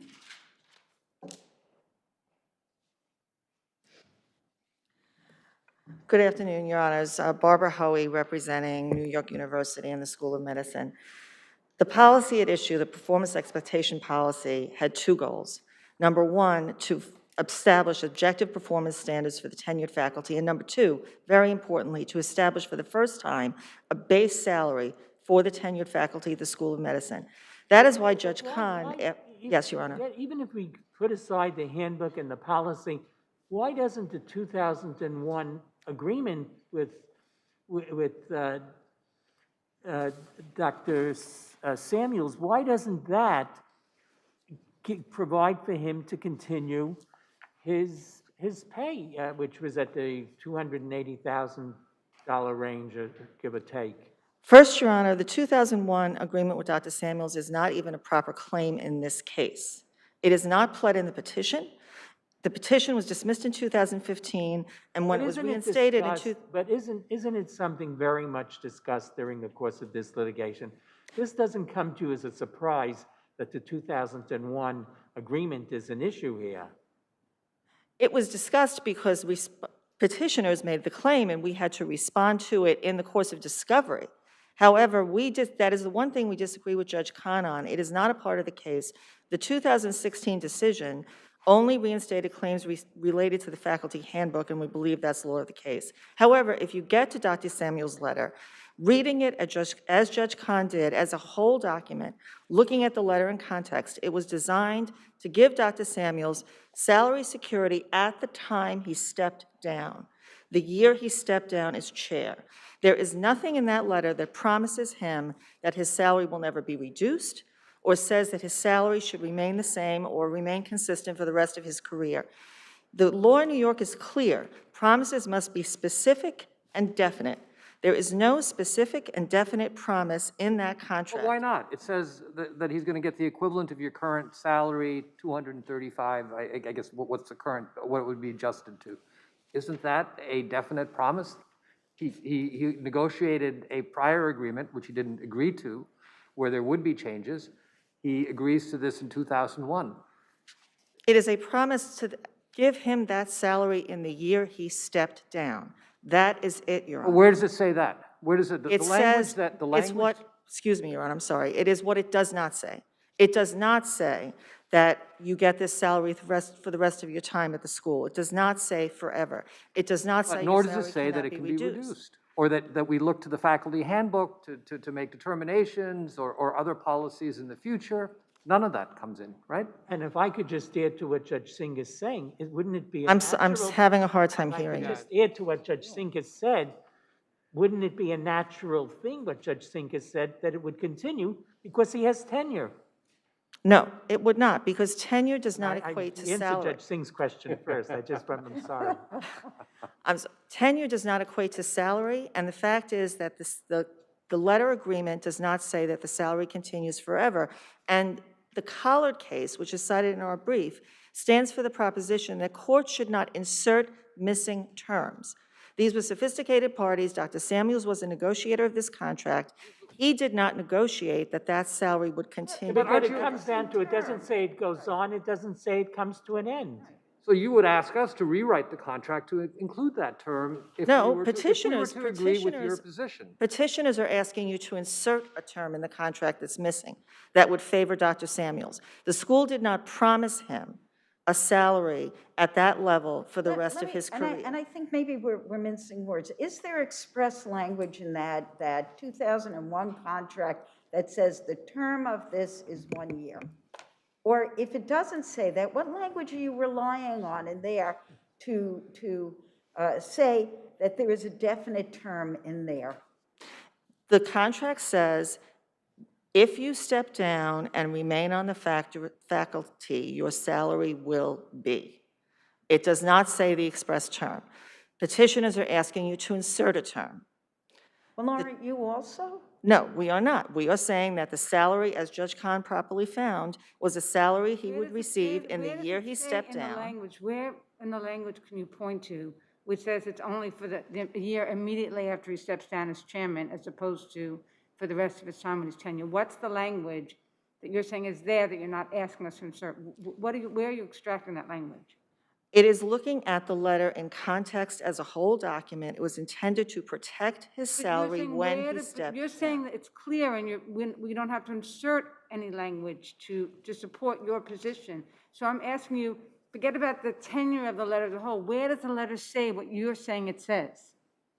The letter does not say so aren't that we inserting a term to rule in your favor? No. I am saying that you apply the letter as it's written, and the school did not breach the letter. The school paid Dr. Samuels his salary, that salary and more. Why? You say, oh, a year. Why not 6 months? Why not a day? Why not 10 years? In other words, what in that letter, it makes it unequivocally only referable to a year, We are not saying that we would have reduced his salary in 6 months. They did not. They paid that salary for 2 years. I know you're saying it, and I know you didn't, but I'm asking you to look at the language in the letter. If you find an ambiguity in the letter, then you must dismiss petitioner's claim, because it is petitioners that are claiming that the letter was breached. An ambiguity does not mean summary judgment should not be granted. But An ambiguity maybe there should means be a trial on what was intended by the agreement And there certainly is evidence in this record that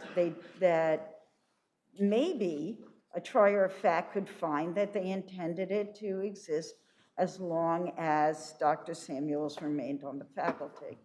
We believe there's no promise in that letter, and without a definite and specific promise to continue his salary for the rest of his career, that is not what Dr. Samuels is entitled to. We're of course going to check it, but what's your view as to whether the plaintiff filed a notice of appeal which includes the denial of plaintiff's motion for summary judgment?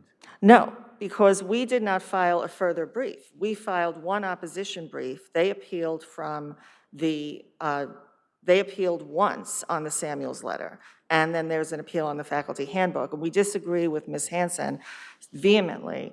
The faculty handbook is clear. It does not contain a guarantee to the faculty of salaries for life. It does not contain a prohibition. Judge Kahn. What does economic security mean?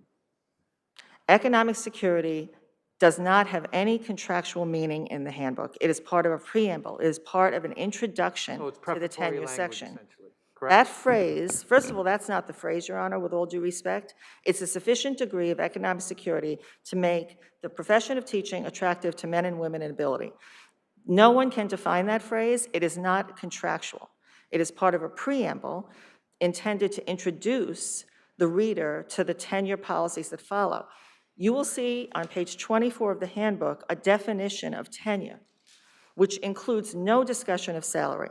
Tenure is a continuous position which entitles the professor to dismissal only for cause. That is how tenure is defined in the handbook. There are 30 pages of policies following the economic security phrase. None of them say that salaries cannot be reduced. There's a compensation policy which says that which says nothing about salaries not being reduced. Right. I think you've answered the question. Thank you. You're welcome. Thank you, Your Honors. All right, let's hear rebuttal. What? But that was what was in the, that was the tenor in the brief. So I want to look at something here, over here. Counsel. Over here.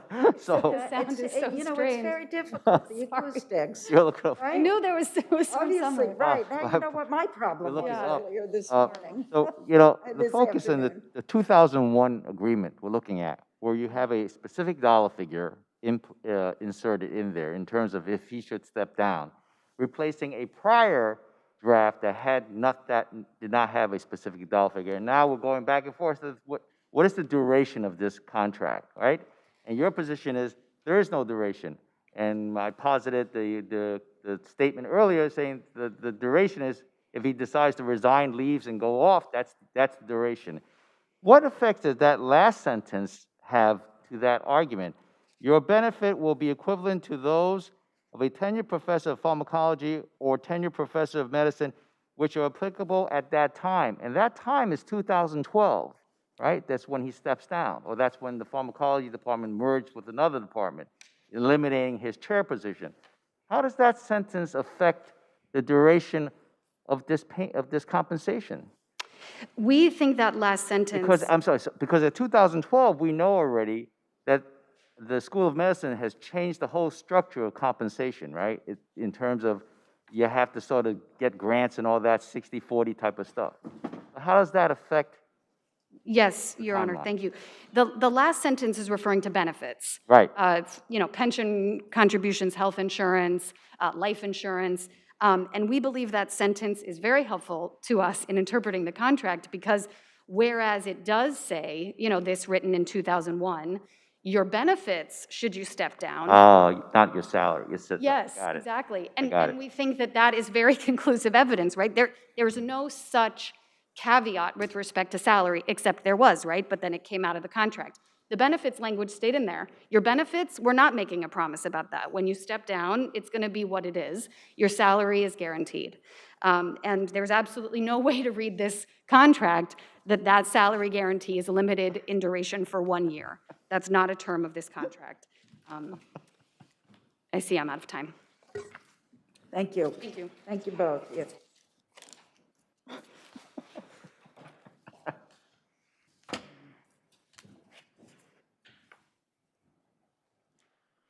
Waterbury versus New York City Ballet.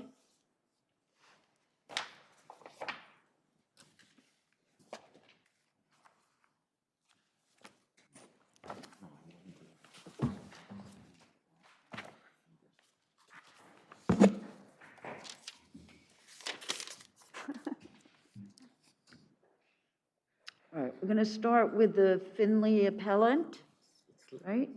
You may proceed. Thank you, Your Honor. May it please the court, Ira Kleiman, Brief Carmen and Kleiman, for the appellant Chase Finley. Your Honors, in its decision upholding the cause of action under Administrative Code 10180, the court below ruled that it was sufficiently alleged just from the context in which the images were distributed and the accompanying text messages that respondents' discovery of them would cause her emotional harm. This was error, as the statute specifically requires intent to cause economic, physical, or substantial emotional hardship. The respondent has not pleaded any facts which demonstrate such intent. Counsel, let me ask, before we get into that, isn't there a threshold issue that you made the argument, the legislative history demonstrates that this administrative code isn't even applicable? I'm sorry, I didn't hear the question. Sorry about that. Didn't you make the argument, let's get to for me, the threshold issue is that you made the argument that the administrative code here doesn't apply because the plaintiff in her complaint alleges that there was no consent to the taking of the photograph and there was no consent to dissemination. And you're saying that because that first taking the photograph without consent takes it out of the administrative code. That's your argument? That's correct, Your Honor. Why is that? How is that possible when you look at the administrative code regulation, it's very clear. It only talks about or addresses dissemination without consent. The administrative code provision actually is silent under what circumstances the photography takes place. That's where the legislative history comes in. Legislative history is very clear that the administrative code provision only covers photography that was taken with but that's not in the, if that's the case, I mean, they could have put that, that's simple to put into the regs. So it's very simple language, with consent, with or without consent, or however you want to say it. Oh, no, with consent, and then with consent to taking and without consent to dissemination. That's simply to put in there, but they didn't put it in there. I understand that, Your Honor. However, so shouldn't we just look at the plain meaning of the provision, because it just only talks about disclosure of an intimate image. That's the issue, right? Yeah, I understand, Your Honor. However, so isn't it really a red herring? Anything before in terms of whether there was consent or not consent, isn't that really a red herring in this case? Well, actually, it's not, because this court has ruled in the Spring Communications case that the words of the statute is really the starting point. The whole point is to ascertain the intent of the legislature. Based on the language of the statute, right? As a look starting at the statute, point. However, point, the legislative history. Let me finish. If there's no ambiguity, we discern the intent of the legislature here, the City Council, based on the words of the statute. And the statute says it's unlawful for a covered recipient to disclose an intimate image. Your Honor, that's not what Spring Communications says. What it says is that we have to ascertain the intent of the legislature. We start with the words of the statute, and then we cannot ignore the legislative history. In this case, the legislative history is very clear that this statute does not apply for non-consensual pictures which were taken or for dissemination which is done to brag or titillate, which is what you have here. Well, listen, the second aspect of it, isn't that something that you would take up at trial that you can't really decide at the pleading stage? I mean, the intent is something to be factually developed. The problem here, Your Honor, is not just that. The problem is that the allegations in the Second Amended Complaint, which is the plaintiff's third bite at the apple here, actually negate the intent which is needed under the statute. Under the allegation in the Second Amended Complaint, these photographs were not shared widely on the internet. They weren't given to the respondents. But wait, where in the statute says that they have to be widely shared on the internet? That would show an intent So in other words, you have a person who wanted to be a ballerina. Her intimate photographs are, and I'm just assuming for the purposes of this question, the truth of the allegations, they're shared widely by the ballet company. You don't think that one could find maybe an intent to cause economic harm to the plaintiff because she won't be able to then do her profession? Your Honor, if you have a case with the proper allegations, you could make that leap, but that's not what's here. Okay. Okay, thank you.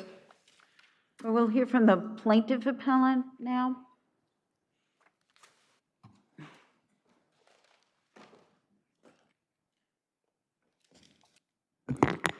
Good afternoon. May it please the court. Annette Hassapidis appearing for Alexandra Waterbury.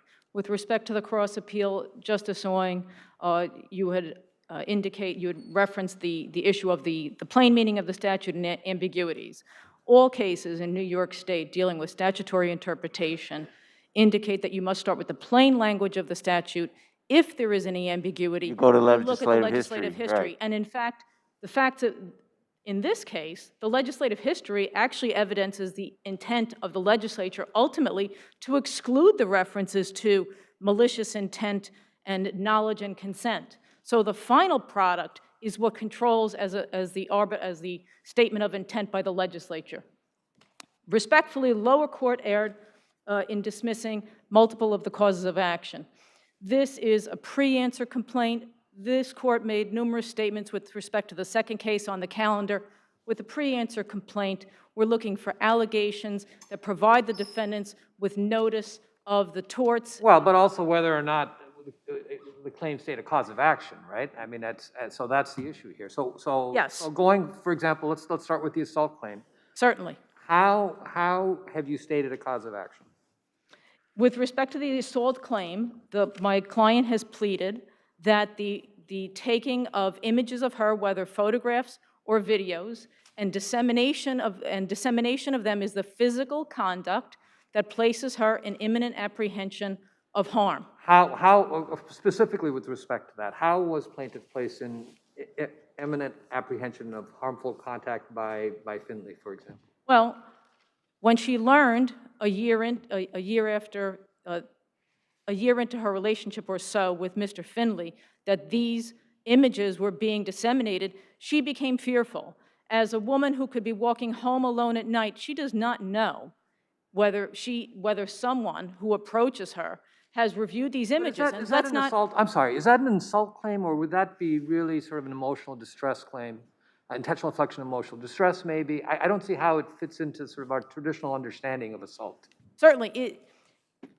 I'd refer the court first to the restatements first and second. And as I indicated in the reply brief, the language in the restatement between the first and the second changed from immediate apprehension to imminent apprehension in recognition of the fact that that's where I want to stop you. When you say apprehension, how does that work when you look at the complaints allegations where she says without her consent the photographs were taken? So if she didn't consent to the photographs being taken, where's the apprehension? She didn't know the photographs were being taken of her. She never consented. So to me, I'm surmising that she didn't know photos were being taken of her.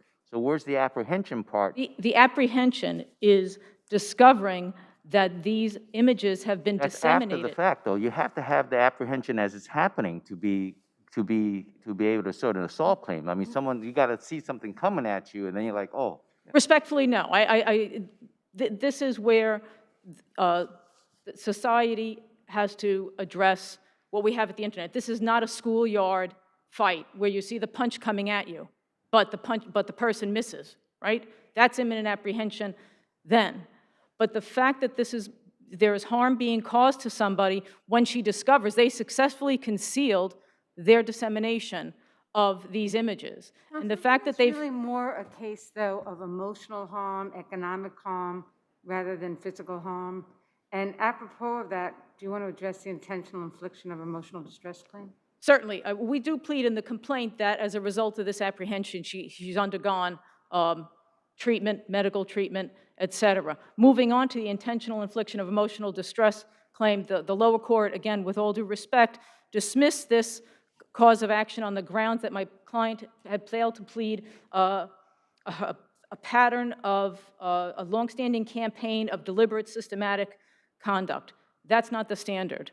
First of all, my client at the pre-answer stage pleaded 7 different instances of dissemination to others with editorializing comments that were of her in the nude or engaged in activity. That is a jury question. Frankly, most people would agree that that is extreme and outrageous conduct. The Court of Appeals in the Howell case said that what constitutes extreme and outrageous conduct is as limitless as the capacity for human cruelty. That's broad. Discovery should be, we are entitled to discovery on this point because there is no evidence that the instances identified by my client in the complaint were limited. So for intentional infliction of emotional distress, part of it is that you need to show that the plaintiff is likely to discover it. What's the time frame as to when she's supposed to discover it for you to successfully make out a cause of action for intentional infliction? I would submit to you, first, that that issue is something that should await discovery. Secondly, that it's a question of fact. We're talking in terms of pleading. What is it that you have to say or can say about discovery in terms of discovering what's been done? Well, she might have discovered. She doesn't know about it at the time. Are we right? We were right about that? Yes, but we don't know whether some of the images that she discovered were taken and disseminated the day before her discovery. She discovered this in May 2018. We don't know if he had disseminated, Mr. Finley had disseminated these images the day before. That's why it's difficult to answer that question and to address it at the pleading stage, because we don't know yet. What if she wouldn't discover it until 2021? Would she still make out the cause of action? She could. I believe she could. I think a reasonable jury could conclude that, because we're talking here about whether or not you're ultimately going to reward the tortfeasor for concealing his activity.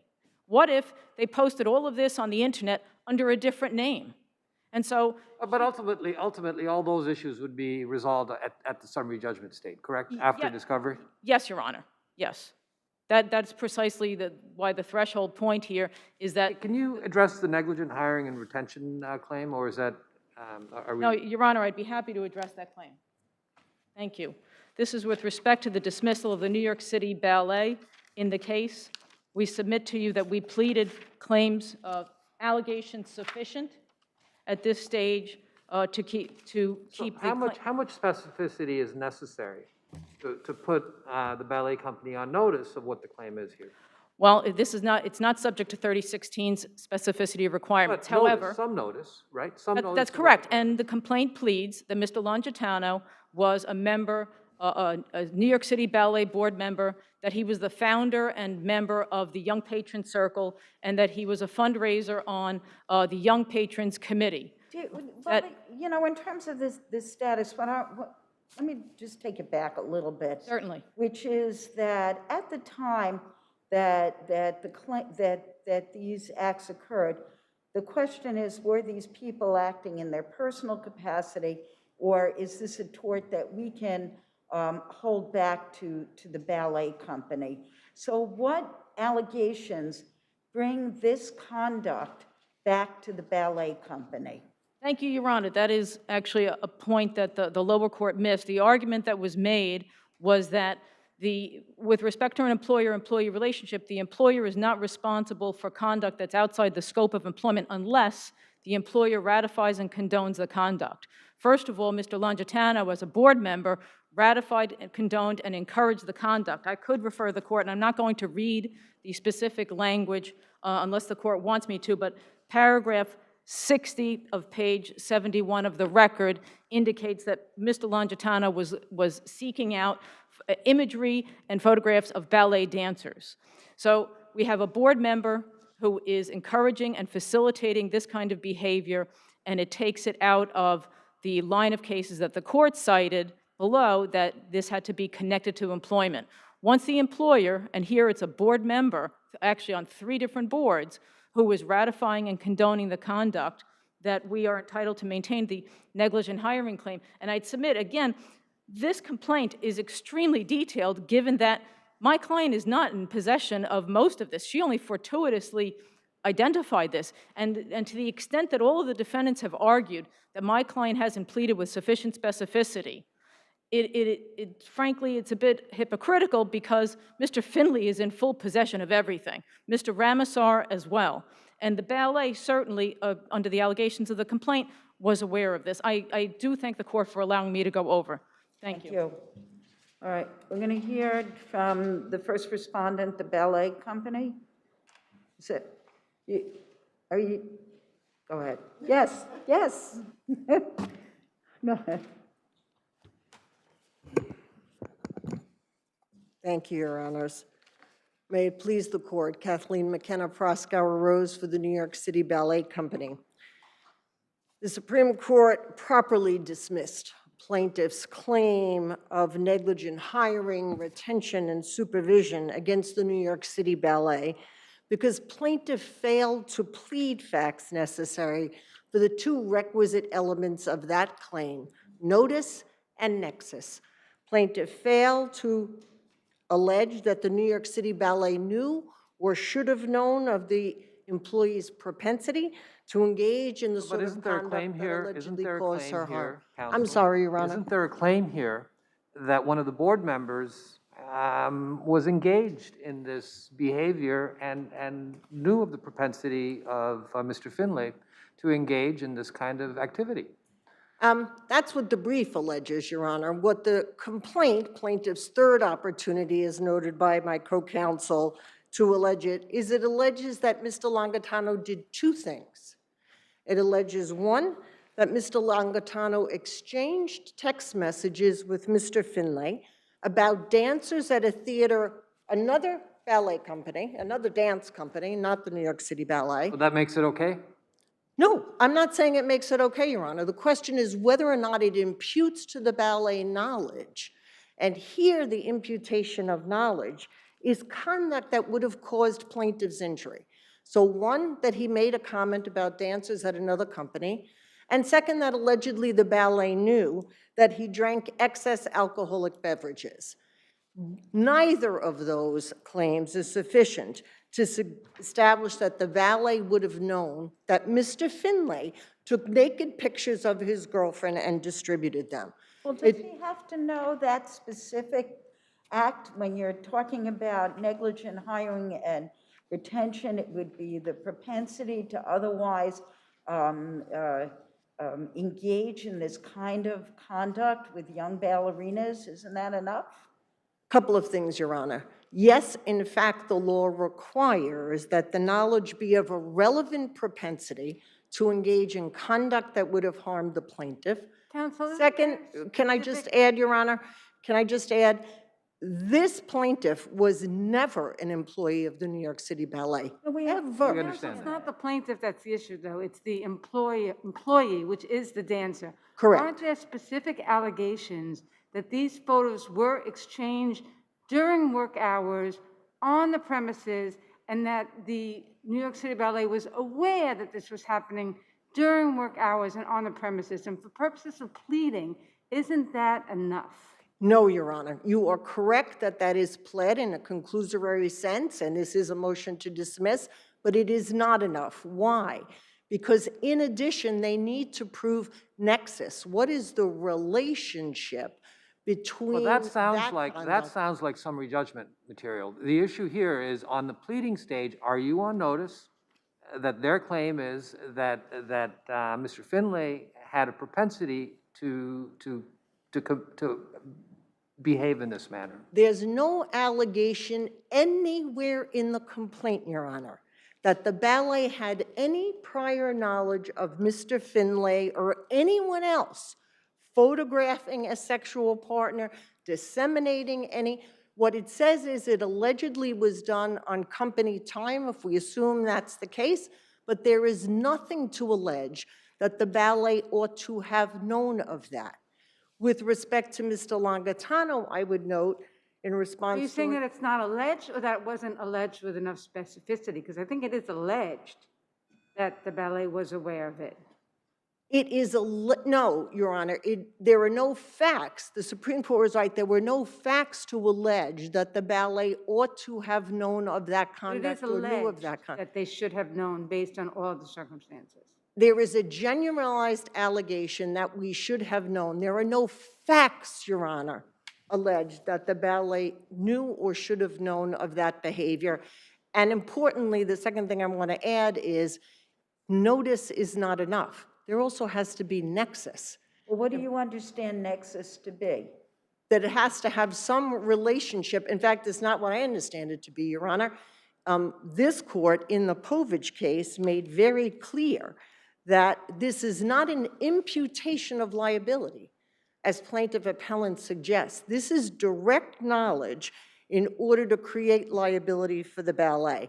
And here, there is no indication that anything they did as dancers have anything to do with their personal relationship. His job dancing for the ballet didn't require him to have a sexual relationship. Though, which is I'm sorry, Your Honor? I was saying that sounds like a scope of employment argument, which is different than a negligent hiring.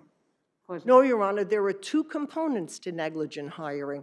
One is that the employer knew or should have known of conduct to put them on notice that they are putting somebody out there in their employ who is dangerous to someone. And the second is that it have a nexus to their behavior. If plaintiff's argument is right, Your Honor, you have reason to be concerned that your law clerks are sexting someone back in their chambers, and that creates liability for you. If I know That's about not the law in New York. Concerned. Anyway. Thank you. Thank you, Your Honor. Thank you. Okay. You know about it. Co-respondent, go ahead. That's the next Mr. Ramaswamy. You know about it. You should do something. Thank you, Your Honors. May it please the Court, my name is Lance Gotko, counsel for Respondent Amar Ramasar. The sole question on appeal concerning my client is whether the factual allegations of the Second Amendment complaint state a claim for assault. The answer to that question is no.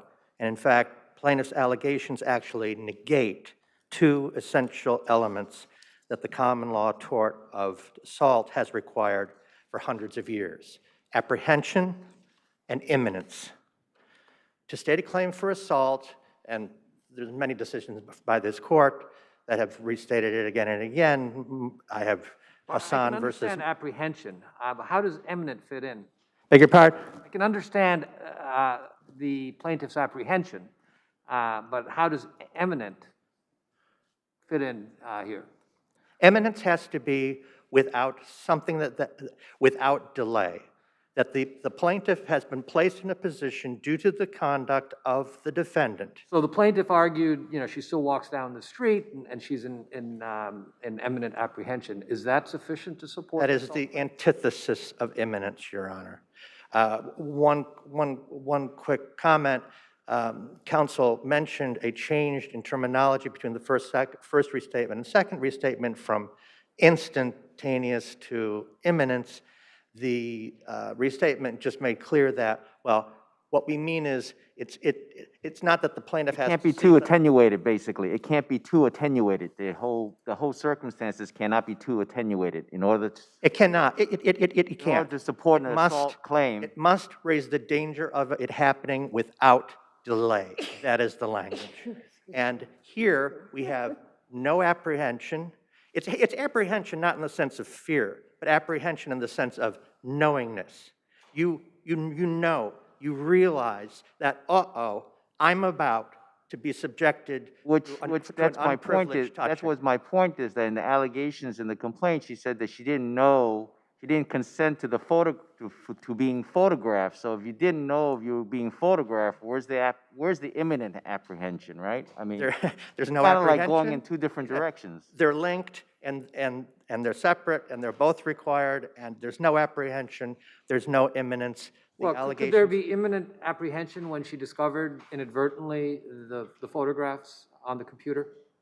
No, because it has to be an act by the defendant that causes imminent apprehension that Well, the act here, plaintiff argues, is the intentional conduct is the taking of the photos and disseminating them, you know, to people in the ballet world. If I may. You may. That assault has always been understood to require an act directed to the plaintiff, a threat, a swing back, a swing of a stick. Here, the boyfriend, Finley, acted in secret, and the plaintiff has admitted she didn't know it was happening while it was happening.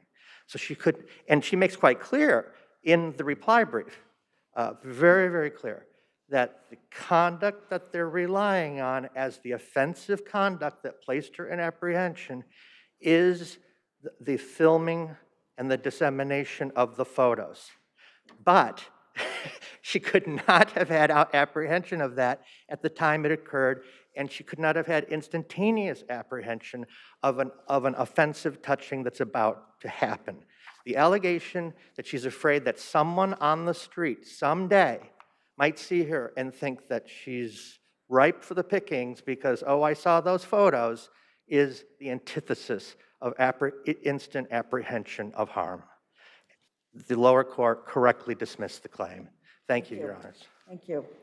All right, the attorney for Finley comes first. He's the first appellant. He gets his rebuttal first. Thank you, Your Honors. Briefly, I just want to address the point that the respondent allegedly needs further discovery here. In the context of 10-180, discovery would allegedly be sought to ascertain Mr. Finley's intent.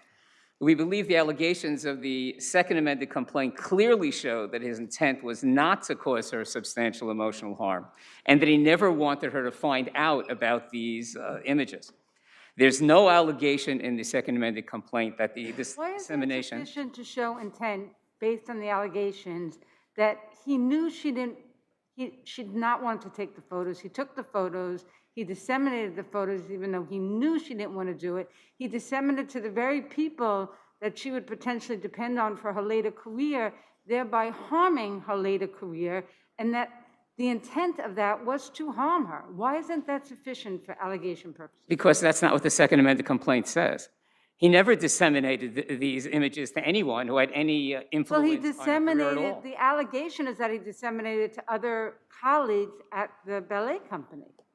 These people weren't her superiors. They were friends They of were hers. people involved in the ballet world, and she's alleging that that harmed her.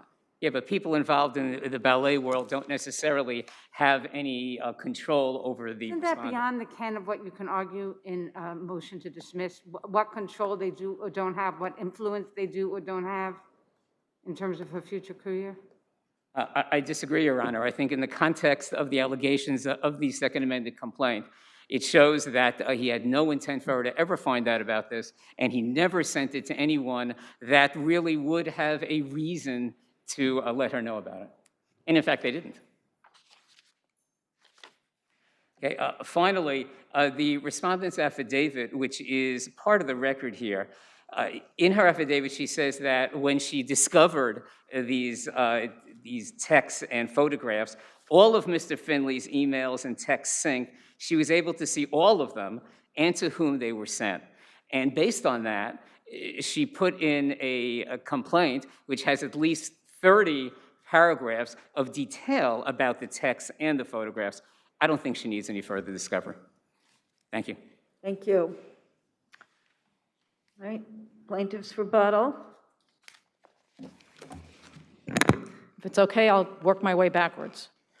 With respect to Mr. Finley's argument, it's speculative here for him to allege that there's no harm to her. The fact that he disseminated these images to Mr. Longitano, who was a New York City Ballet Board member, shows that it would have caused her economic harm through his knowledge of them, referring to your point, Judge.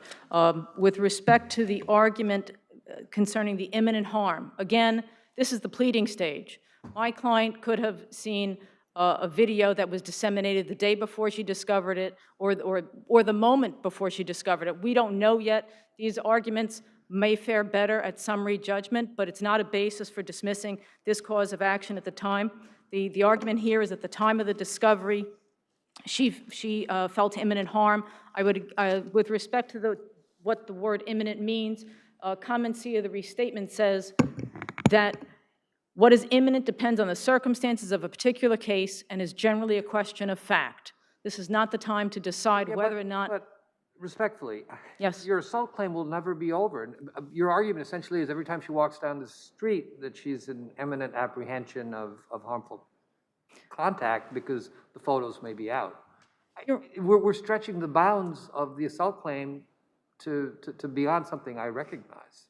And that might be something to decide as a matter of law at summary judgment. But again, if my client saw an image that had just been disseminated, we'd be depriving her of her cause of action because she hasn't had discovery. What if we... We're running out of time. What's your response to the argument about a lack of nexus with the negligent hiring claim? With the ballet, I'm sorry? With the ballet, the negligent Yes, hiring. thank you, Your Honor. That was my final point here. Okay.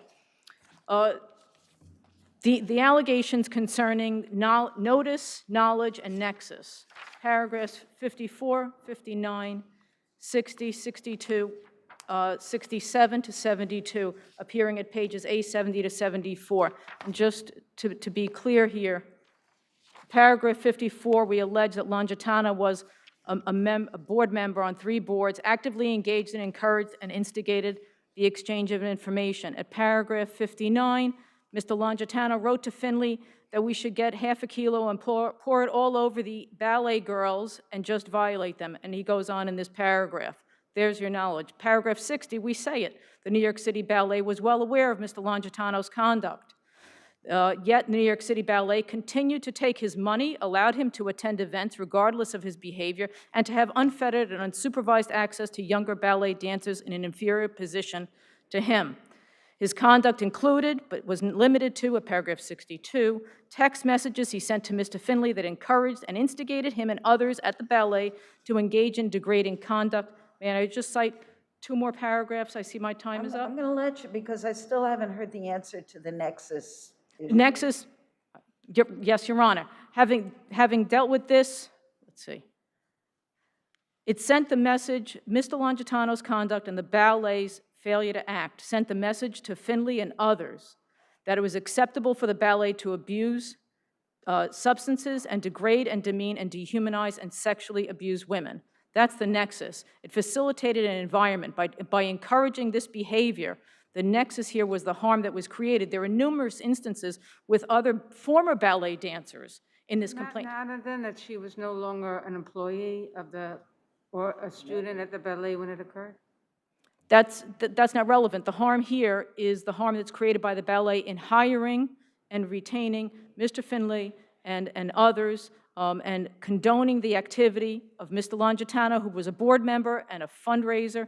And had the ballet acted, they would have lost their 2 principal ballet dancers and a board member. And that's why they ratified and they condoned the conduct. I'd again refer the court to paragraph 71 and 72 also for further allegations concerning the nexus. Thank you, Your Honor. Thank you. Thank you all.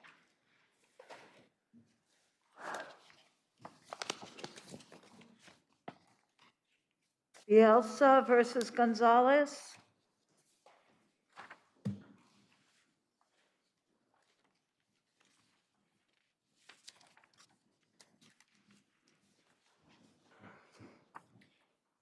Good afternoon, and may it please the court. My name is Nathan First. I represent the plaintiff appellant. As we state in our brief, there are 2 central questions before this court, and I believe that all other questions flow from and are subsidiary to them. I want to ask you something about the prenuptial agreement. Sir. Why should Bielsa be entitled to any of the assets? And how could Maria be under a fiduciary duty to Bielsa to disclose the existence of those assets when the prenuptial agreement states that Maria is entitled to and may dispose of assets acquired through inheritance without Bielsa's consent? But the law cited in our papers is that in order for her to have dealt with those matters, she would have had his consent. And secondly, Why there is that? Why would she need his consent? that's Venezuelan law, but may I say, the prenup is not valid. So that's really the response to my colleague's question, Yeah, correct? exactly so. Okay, but hear me out. Two courts have ruled on that issue. Why isn't that sufficient for us to be at least persuaded by what the Venezuelan appellate court says of what the law is in Venezuela? If indeed courts ruled on it in Venezuela is a question that has been answered.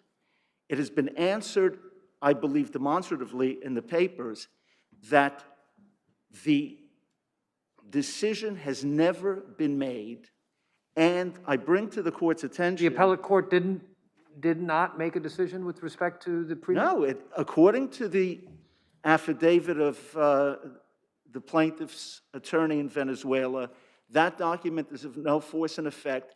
Two justices of the Supreme Court there failed and refused to sign it, have never signed it, and indeed, it turns out Isn't the situation that you're trying to appeal it to the Venezuelan Supreme Court?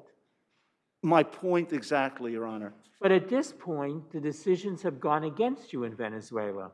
So why should we not accept what's been said by the Venezuelan courts? Because it has not been decided, A, and B, it cannot be decided, which is the reason that we're here. It turns out that the United States of America has filed proceedings against members of the Venezuelan government, including the Chief Justice of their Supreme Court. It turns out that the United States, the United Kingdom, the European Union, Mexico, and Switzerland have individually sanctioned for violations of human rights various members of the Venezuelan government, including the Chief Justice. I'm sorry, I apologize, but what does this have to do with the argument today? It has to do with the second leg of the argument. The first question to be disposed of by this court is whether or not the acts complained of are actionable to begin with. And if indeed they are, does this court have the power? And when I say this court, I mean the court below. Is a lot of your claim that Maria engaged in fraud, or those connected to Maria engaged in fraud by misrepresenting the value of the assets to the Venezuelan taxing authorities and in New York? Well, not misrepresenting. Lying. The Seniat document, the document filed in Venezuela, omitted the New York apartments and omitted any reference to the colossal company that controls So the property. Who's the victim of that fraud? Well, I would say that my client is, because they took the fraudulent documents. You mean it's not the Venezuelan IRS?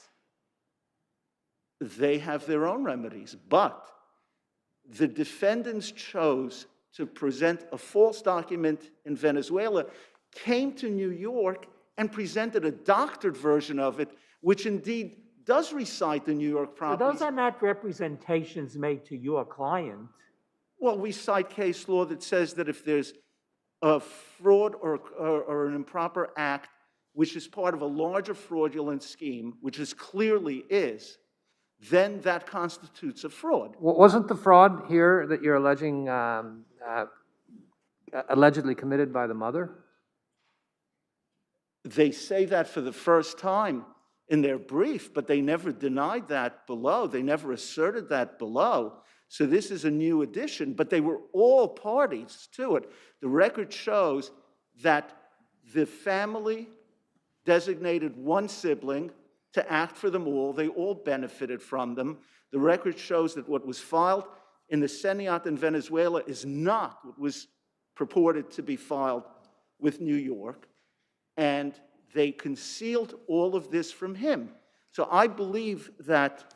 I'm going to ask you to wrap up because you're over your time. As I say, there are two questions before this court. Whether what the conduct complained of is actionable, and if so, whether or not this court can and should retain it. And we contend that under the realities of the sanctioning of the members of the Venezuelan government, in particular, the members of the Supreme Court, I bring to the court's attention that two justices were not sanctioned. Sir, you need to wrap up, right? I am. It One doesn't last sentence, sound that if I way, may. no offense. We do have your briefs and the records. This is something I've been saying to everybody all afternoon, all right? I am well chided, and if I may make one statement. Okay, well chided, I like that. Okay, go ahead, last point. You get more time for that, go ahead. There are two justices of the Venezuelan Supreme Court who have not been sanctioned by those international governments, and one of them is Justice Monica, I'm sorry if I mispronounce her name, Mesticchio, who refused to sign, along with another justice, the Venezuelan decision upon which the defendants rely, and therefore it's a nullity, and we contend that his only remedy, the plaintiff's only remedy, will be through the courts of New York. Thank you. Okay, thank you.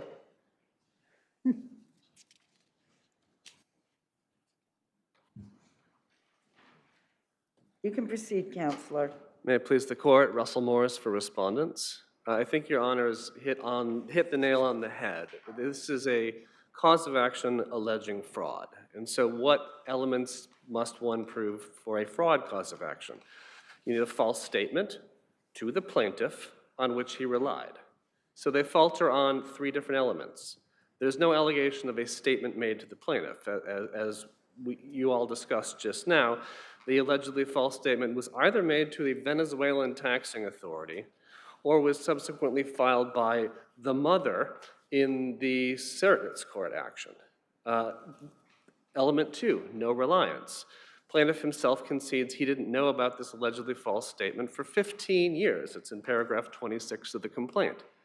And then C, there's no false statement itself here in New York. The surrogate's filing was by Beatrice, the mother, which is at record 42. Am I right about the time? And Maria's father died in 1997, and Bielsa sort of gets active on this here in 2016? Your Honor, yes. The father died in 1997. And if I heard Your Honor correctly, the divorce proceeding, was that Your Honor's question? Yeah. The divorce proceeding was filed in 2008 and finalized in 2016. And when do the allegations that we're dealing with here come to light? Is that comes to a head according in to the complaint, 2016? No, according to the complaint, Your Honor, the plaintiff allegedly learned about the false statement that was filed in the surrogate's court in 2003. He allegedly learned about it, I guess, 17 years later, or 16 years later, even though it was a publicly filed. And when does he do something about it? Sorry, Your Honor? And when does he do something about it? He filed this action in 2019, if I'm recalling the timeline correctly. So, what about his claim that the Venezuelan appellate decision is a not valid decision because two of the justices didn't sign? for the purposes of this argument, I'll pretend he's correct. I disagree with all the contention and the brand new information he's brought up about Venezuelan authorities, but it's all beside the point, because even assuming every single fact he alleges, not only in his complaint, but also in all the affidavits that are filed by his client and his client's Venezuelan lawyer in the briefing below, all of which are part of the record, we can assume everything he says is correct. It is still does not rise to a fraud claim in New York, because he doesn't show a false statement to the plaintiff on which he relied. The elements are simply missing. So to answer your question about whether the Venezuelan decision is null and void, I think it doesn't matter. In other words, we don't have to give effect to the Venezuelan decision from your point of view to come up with a conclusion as to what to do with this case. Absolutely, Your Honor, because this is a case that was filed in New York, which, if he wants to plead a fraud claim in New York, has to satisfy the standard of a New York fraud claim. And having failed on 3 different elements, it doesn't matter what happened in Venezuela. And that, continuing on, is exactly why the court below is correct not to grant permission to replead. Because again, looking at the 86 some odd pages of both affidavits, documents, and arguments which were filed by the plaintiff below, assuming everything he says is true, assuming that the plaintiff's affidavit is true, assuming that his Venezuelan lawyer who submitted a separate affidavit, assuming everything is true, it doesn't matter. The elements are not met here in New York State to state a cause of action. I see my time is up unless the court has more. Any questions? No, thank you. Thank you, Your Honors. All right, rebuttal? Very briefly. We contend that the elements of fraud have been realized because there was a special relationship between husband and wife. She owed him a duty of disclosure. She kept silent. She defrauded him by her silence. When she had the information, she had the relationship with him that required her to tell him the truth. As far as the discovery, as is pointed out in the record, there are two legs to these proceedings in Venezuela. The first proceeding had to do with the dissolution of the marriage, which was in 2016, and all of the acts committed, of which complaint is made, were made during that time frame. The second leg of a proceeding in Venezuela is the distribution of property, and it was in that second and separate proceeding that the plaintiff first learned of this misconduct, and that was in December of 2018, and this case was brought within a year of that. So, Well, shouldn't he have discovered it at the time that they filed it in the surrogate's court? It was a public document. First of all, he's a Venezuelan. He's not resident in New York. Secondly, so what? Secondly, he relied on his here. wife. He could not have known of the falsity of the public record filed in New York surrogate's court because he had no basis of comparison. An examination of the two Seniat documents, that actually filed in Venezuela and that filed with the surrogate's New York petition, are different. So even if he had read thoroughly the file in New York, he could not have known, because it was concealed from him in Venezuela, what was filed with the Venezuelan taxing authorities. And add to that the fact that he did not know, because he was not told, that his wife was impermissibly... I just want to ask you quickly, you attacked the decision of the appellate court in Venezuela, but the court of original consideration, the equivalent to New York Supreme Court, let's say, they held against you on that, right? If that were binding on everyone, there would be no purpose for this court ever to sit. Well, that's not the point. You're coming here to attack that prenuptial agreement and asking us not to give effect to the plain terms of the prenuptial agreement, and because you say it's illegal under Venezuelan law. But the only decision of a Venezuelan court on it is that it is valid. But that cannot be reviewed in Venezuela because of the corruption I have brought to you, to the court's attention, and because of the failure of two justices and refusal of two justices of their appellate court to sign it. Let me say one last thing in conclusion. Whatever... No, actually, now you're out of time. Thank you, Your Honor. Okay, thank you. It's a very robust argument. Thank you. People versus Grant Bias.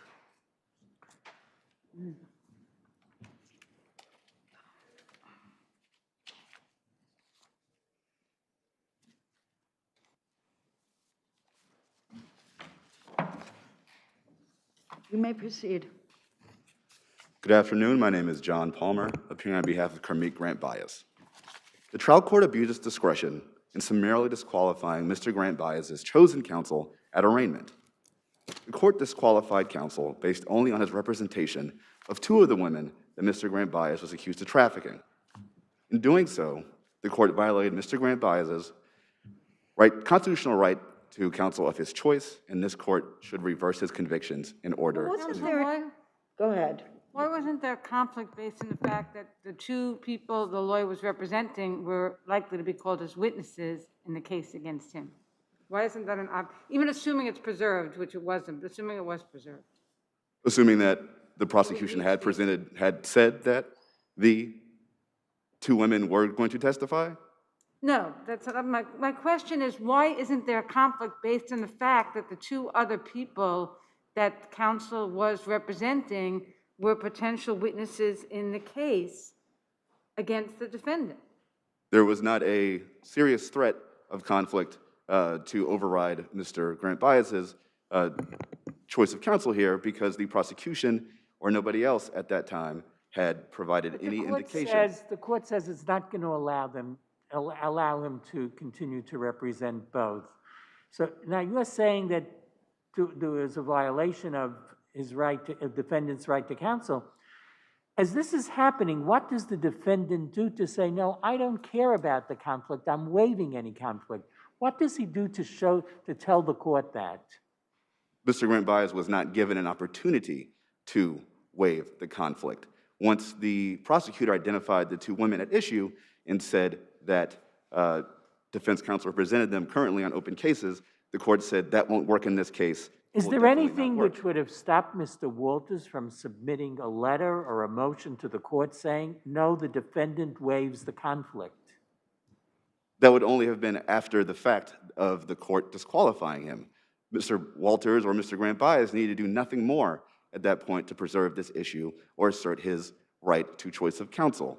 When the issue came up at arraignment. I want to go to something more fundamental, which is, what is the argument that there is no conflict? Here, the two women that the attorney was purporting to represent were, in fact, the claimed victims in this human trafficking case.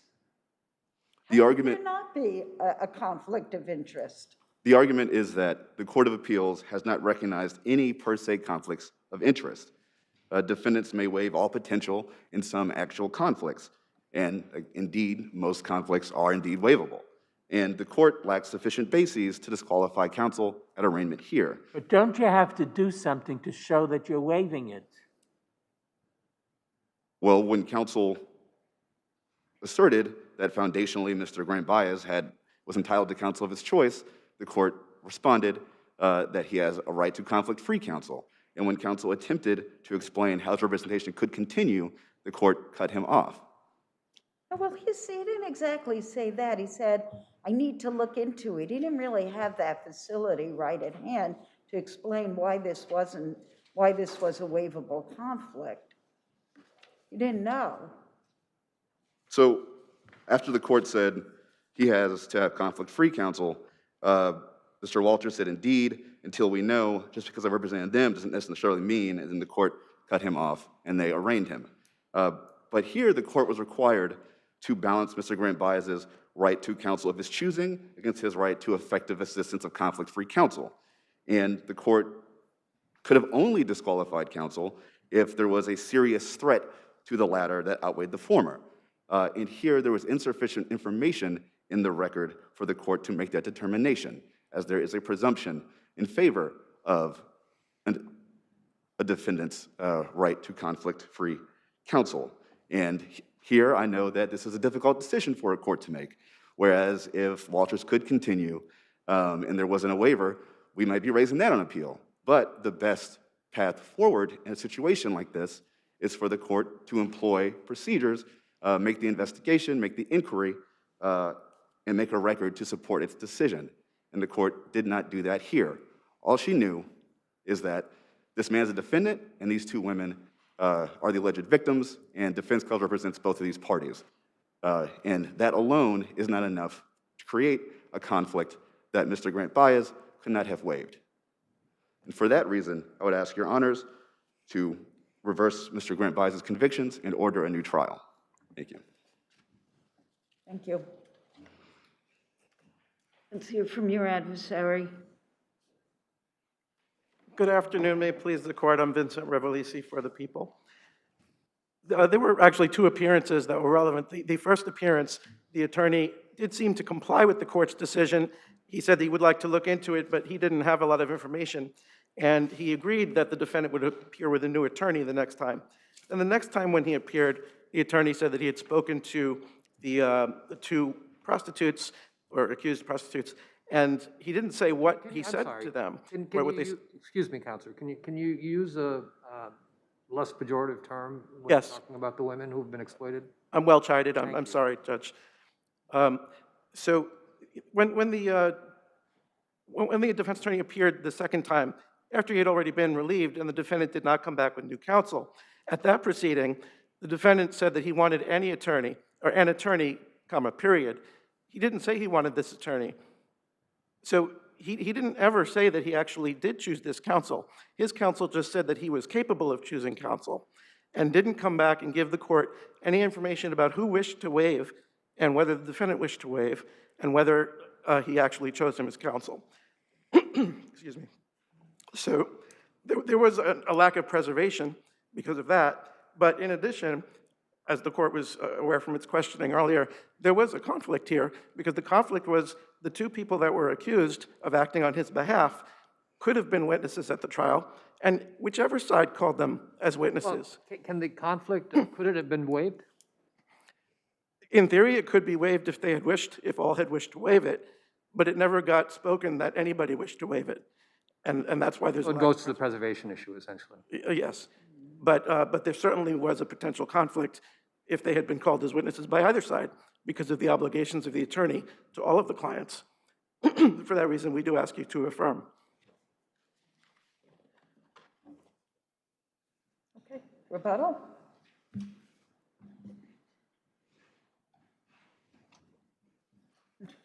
Just have two quick things, Your Honors. So on December 16th, 4 days later, when counsel appeared with Mr. Grant Bias again, because Mr. Grant Bias cannot afford counsel,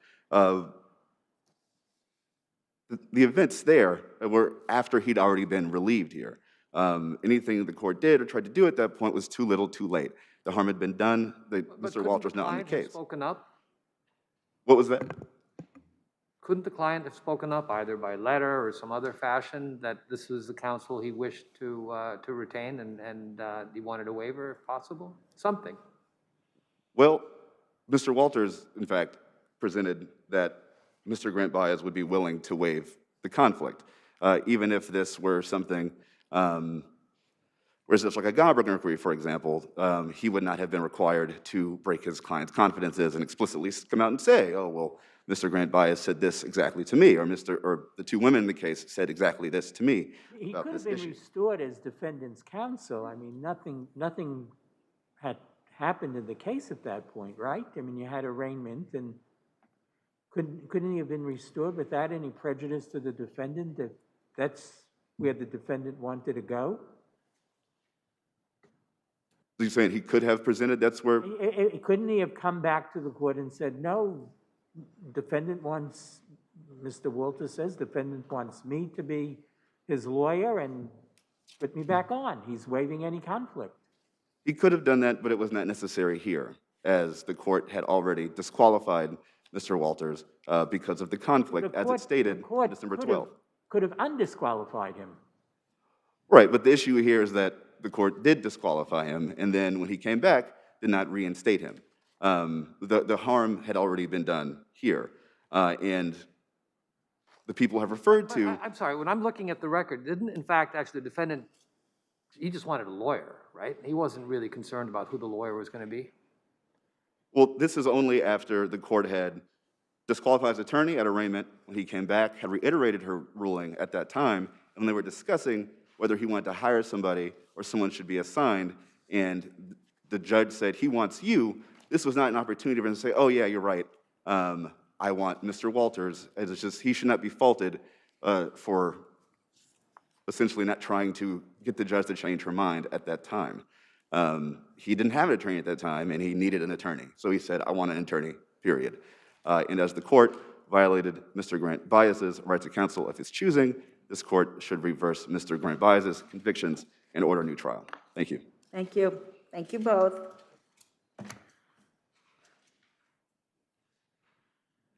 Ms. Amore versus Godfrey.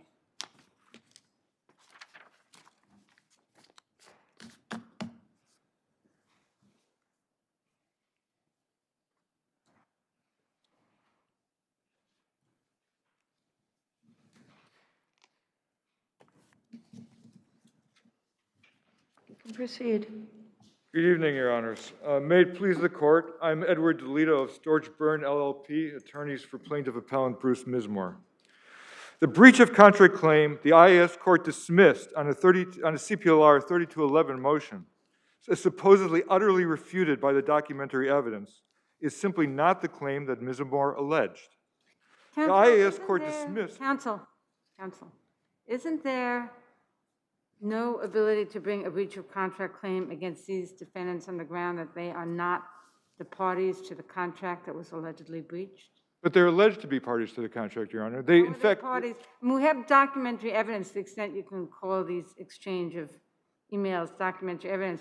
Where does it indicate that they're the parties to the contract? We have documentary evidence. I would point, Your Honor, to the record. What were their responsibilities or duties under the contract? The responsibilities were to ensure that Mr. Mizamore's 32.5% was transferred from the foundations to GML, which they controlled. They controlled the foundations. But does it say that they were the ones to make the distribution? No, not the distribution, Your Honor. Isn't the breach the failure to give the distribution? Honor, the breach is the failure to transmit the money to GML. Right, so were they the ones who were going to transmit the money? Yes, Your Honor. They controlled the foundations. The foundations had GML's money. They control the foundations, but wasn't it the foundations who were the ones who were going to distribute the money to GML? It was GML and the foundations as opposed to the individual defendants? I maybe need to back up a little bit. The foundations collected the money on behalf of the shareholders. GML was the largest shareholder. So when the courts declared that money to belong to the shareholders, it became incumbent upon the foundations to transmit the money to the shareholders. You're not suing the foundations here. The parties that you are suing in this lawsuit are not the foundations. Correct, but I'm suing the defendants who are the directors of the foundation. But why are the directors responsible as opposed to the foundation itself for this alleged breach? Well, first of all, Your Honor, it's unclear, at least it's a disputed issue of fact as to who the parties are. The foundations, the directors sent emails saying, we're considering it amongst ourselves, we'll let you know if we agree. And then through Mr. Osborne, they in fact agreed. Secondly, even if it was the foundations, the law is that if an officer or director of a company causes the company to breach a contract for their own benefit, they are liable for that breach. So even if the foundations were parties to the contract, the fact that the defendants took the money for themselves, they arrogated the bonus money to themselves, makes them liable for the breach. But isn't that, just one question, isn't that a right that belonged to GML to sue them, if you're correct, and not your client? Well, the contract we allege, Your Honor, involves the individual defendants agreeing to transmit the money from the foundations to where? I'm sorry? To where? To GML. To GML. And I have the individual defendants also agreeing in this contract that they will not get the money themselves. Is your claim based upon the email of September 10th, 2015? In part, Your Honor. That's the one email, but it's a non-integrated contract. So it kind of goes beyond that. And that email provides, in Roman numeral 4, determine not to pay any to Bruce. Cancel it all. I mean, this doesn't... Cancel it, Your Honor. Cancel it meaning not put it back in the pool. You're not going to get paid. I'm sorry? Means that you're not going to get paid. Bruce is your client and says determine not to pay any to Bruce. They couldn't determine that within the scope of the discretion they could exercise. They did not have unbounded discretion to give him anything or give him nothing. This was a contract. There was substantial consideration. Well, in their discretion, they decided not to give him all of the bonus that came up. They paid him what they said they would as to one of the bonuses, and then the other one, they decided to give him only part of it. And what were the change of circumstances? How did that violate the September 10th, 2015 email? Two ways, Your Honor. First of all, under the law, the exercise of discretion has to be exercised in good faith. So this court itself has said exactly that. It doesn't give them unbounded discretion to do something arbitrary. But in fact, it does say that, as my colleague pointed out, determined not to pay any to Bruce, i.e. cancel it all. If there's a change in circumstances. Well, where does it say change of circumstances is a standard? Well, first of all, it's not an integrated contract. Secondly, Your Honor, it goes back to the April 2011 contract, which is exhibit page 76 in the record, which was an extension. What the agreement was that GML would abide by the April 11th contract, April 11th letter. But you haven't sued GML, right? So we can't really determine what are... First of all, the defendants were parties themselves. I don't have to sue GML. And second of all, even if they weren't parties, there's a tortious interference claim or an unfair competition claim. I don't have to sue every defendant. All right, let's hear from your adversary.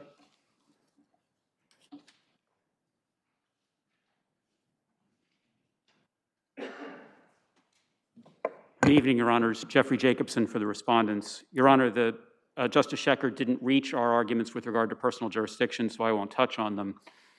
This was always Group Menatep's money, period, full stop.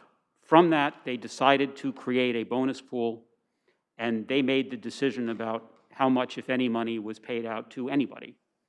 With regard to the letter, the 1.5-page email that's record 85 and 86, which is the basis of this case, what that letter said was that Group Menatep would make the decision as to how much, if anything, Bruce Mizamore would get. He could get 32.5%, he could get less, he could get nothing. They made that decision. What that email does not say, and what no document in the record says, is that if Group Menatep decides not to pay Bruce Mizamore 32.5%, that they can't do with that money what they please, including giving it to my clients.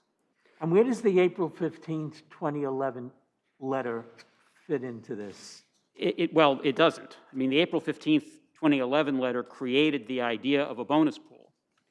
What was going on here was Bruce Mizamore was separating from his work on behalf of the foundation. And it's superseded by the September 10th, 2015 email. Well, Mr. Mizamore, when he separated from the foundations, he was looking for a guarantee of participation in future bonus pools. He didn't get that. He tried to get it, and they rejected his request for a guarantee. So the September 2015 email provided that Group Menatep, not my clients, but Group Menatep would make the decision about how much he would get, if anything. And that's what happened here. So he had been separated from the foundation. This bonus was 4 years after his separation. They decided to pay him 5.5%. And, if there was a breach, I don't think there was, but if he was entitled to more money from Group Menatep, the claim, as Justice Schechter said, would be against Group Menatep. The fact that my clients ended up with more money in their personal capacities doesn't mean that there's a claim against my clients for having received money that they had every right to receive. Unless the court has any questions, I'll rest there. It's been a long day. If your client had an obligation to give that money to GML, the right to recoup it would be by GML. That's correct. I mean, the reality is we followed GML's instructions. I mean, there's nothing in the record suggesting that we did something other than what Group Menatep wanted us to do. And you're right. If Group Menatep was saying to Bruce, I'd love to give you the money, but I don't have it because these guys kept it, we'd be in a different place. That's, of course, not what happened. So you're right, Your Honor, that the claim would be against Group Menatep. And if Group Menatep wanted to sue our clients for having done something contrary to their wishes, fine, but that's not what happened. Thank you, Your Honors. Thank you. Rebuttal?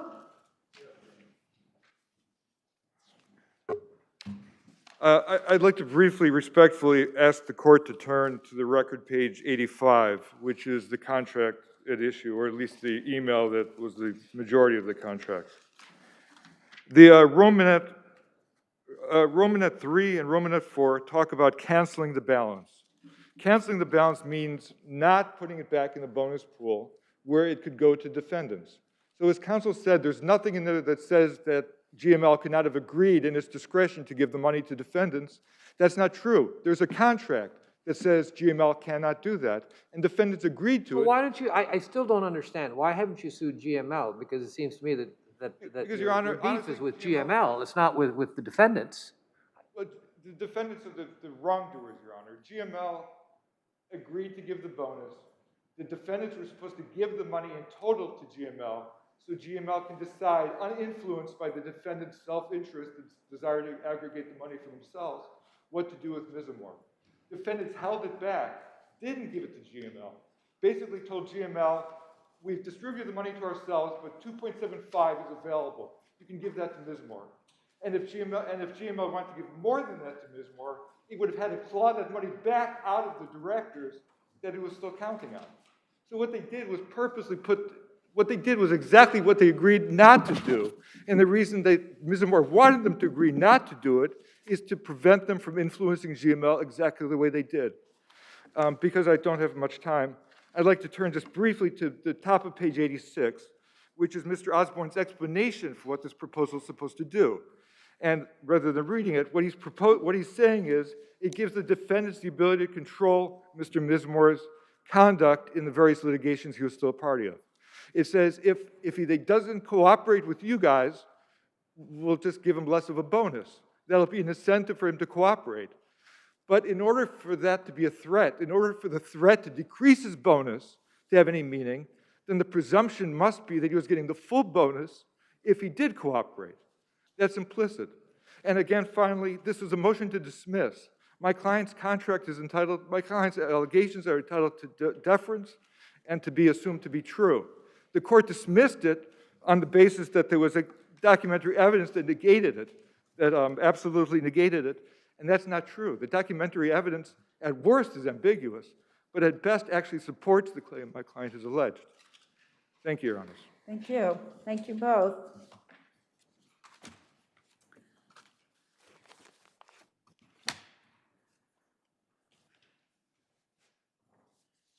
Okay, Peranzo versus WFP Tower D.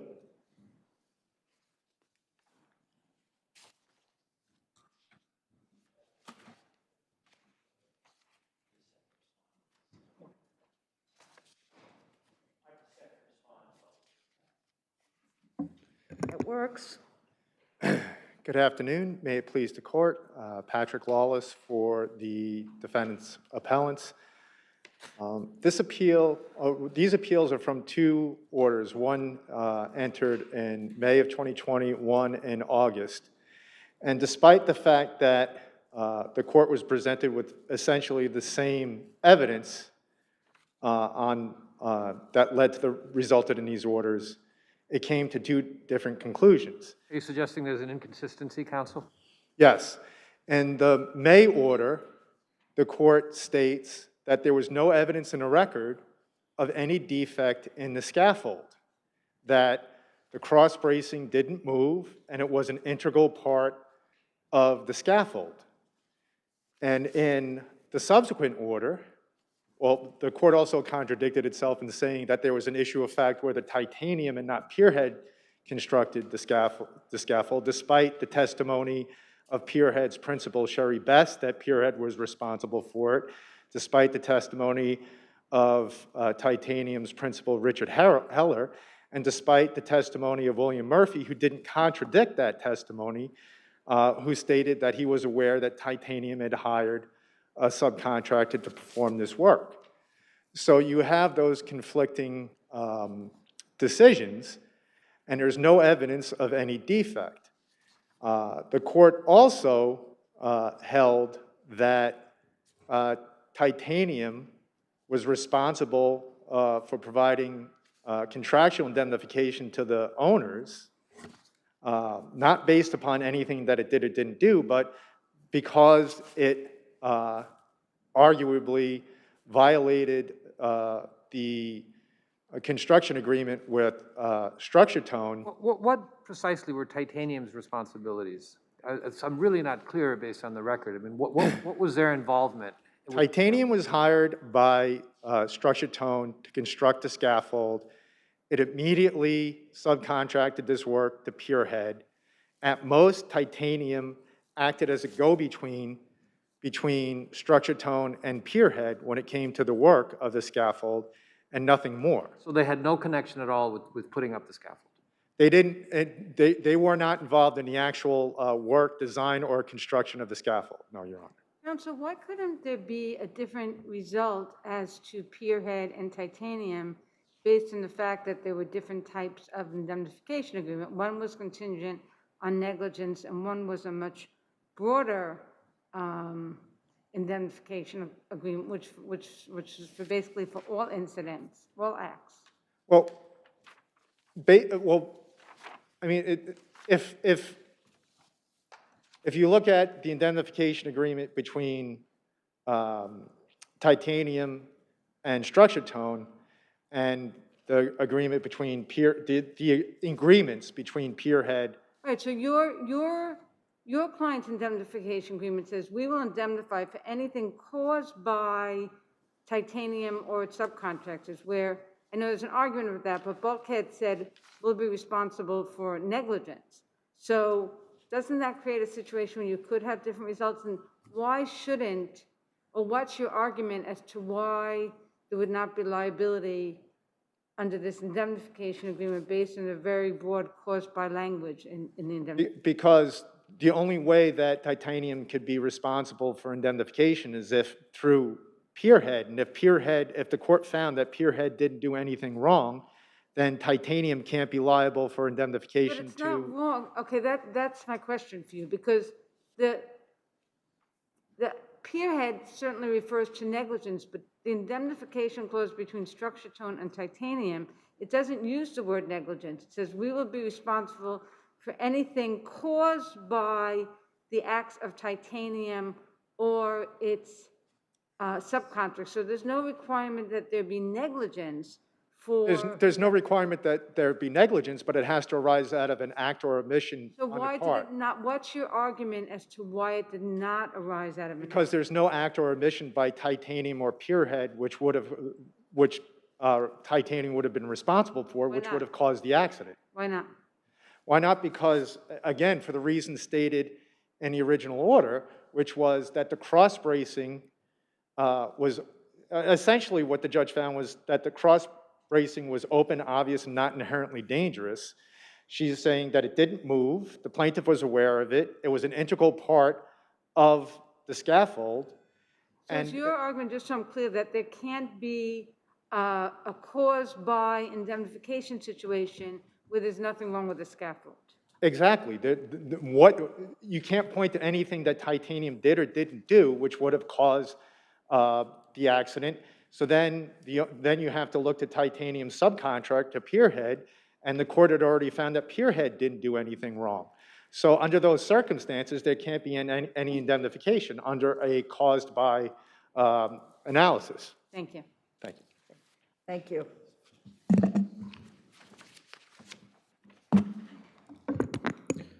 May it please the court. My name is Patrick Kenny. I'm from Barry, McTiernan, and Moore, counsel for respondents Structured Tone, WFP Tower Deco, and Brookfield Financial Properties. I respectfully request that the Supreme Court order be affirmed. The contract between Titanium and Structured Tone required that Titanium design, install, and maintain the scaffold. That's supported in the testimony of Mr. Heller, the principal for Titanium, whereby he stated that... Is counsel correct that Titanium really essentially was a pass-through and it had no responsibility, that the work was done by its sub? Well, no, it was present for the whole entire 4 weeks of the installation, and it was also... Who did the work? My understanding is Pierhead did the work. Okay, so if Pierhead did the work, what responsibilities does Titanium have with respect to the work? Well, plaintiff's claim is about the design of the scaffold and there not being enough openings and access points. Okay, let me ask you this question. Assuming for the purpose of this question, that we were to find that plaintiff doesn't have a viable claim here, a 200 claim or a negligence claim, how does that impact on the indemnification agreement between Structured Tone and Titanium? Well, defense should still be owed on the attorney's fees issue, but other than then that... going back, if Titanium, I'm sorry, Your in fact, is Honor? a pass-through, if Titanium did not do anything, it didn't build the scaffolding, there was a contract, and it passed the work on to Pierhead, how is titanium liable under the indemnification agreement, which granted is broad?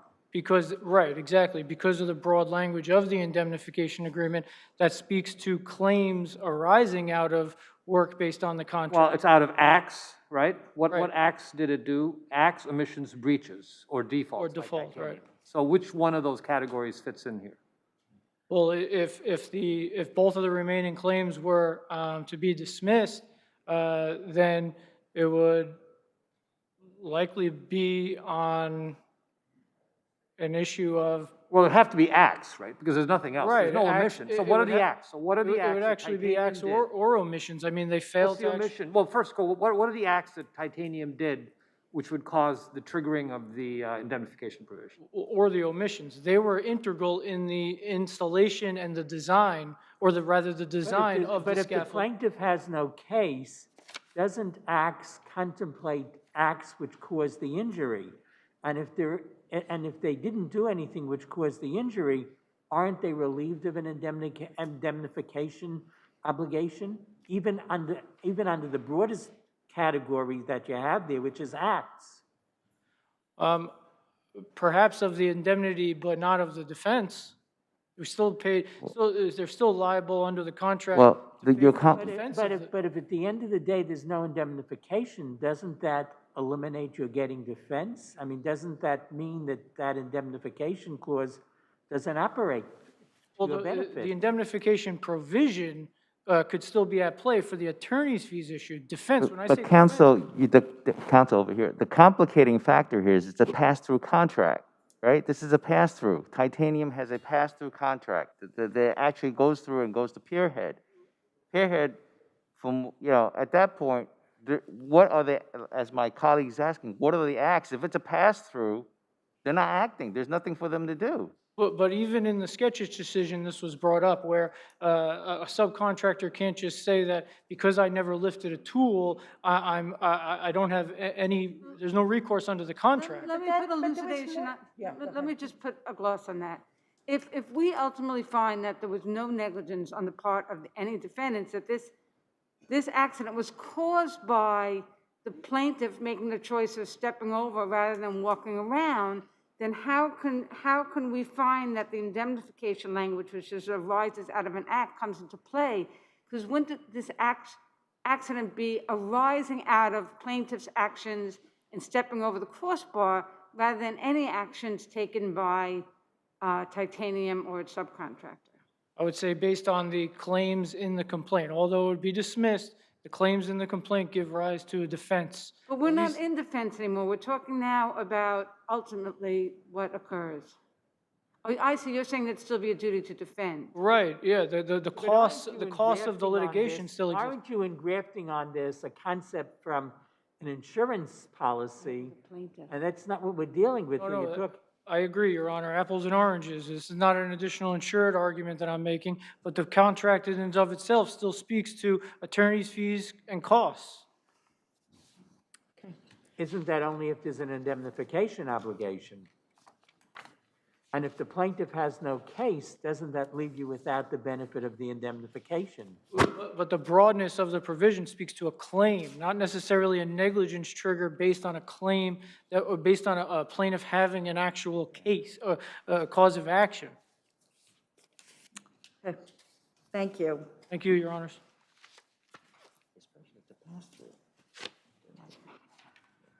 Good afternoon, Your Honors. Andrew Kolowitz for Respondent Pierhead.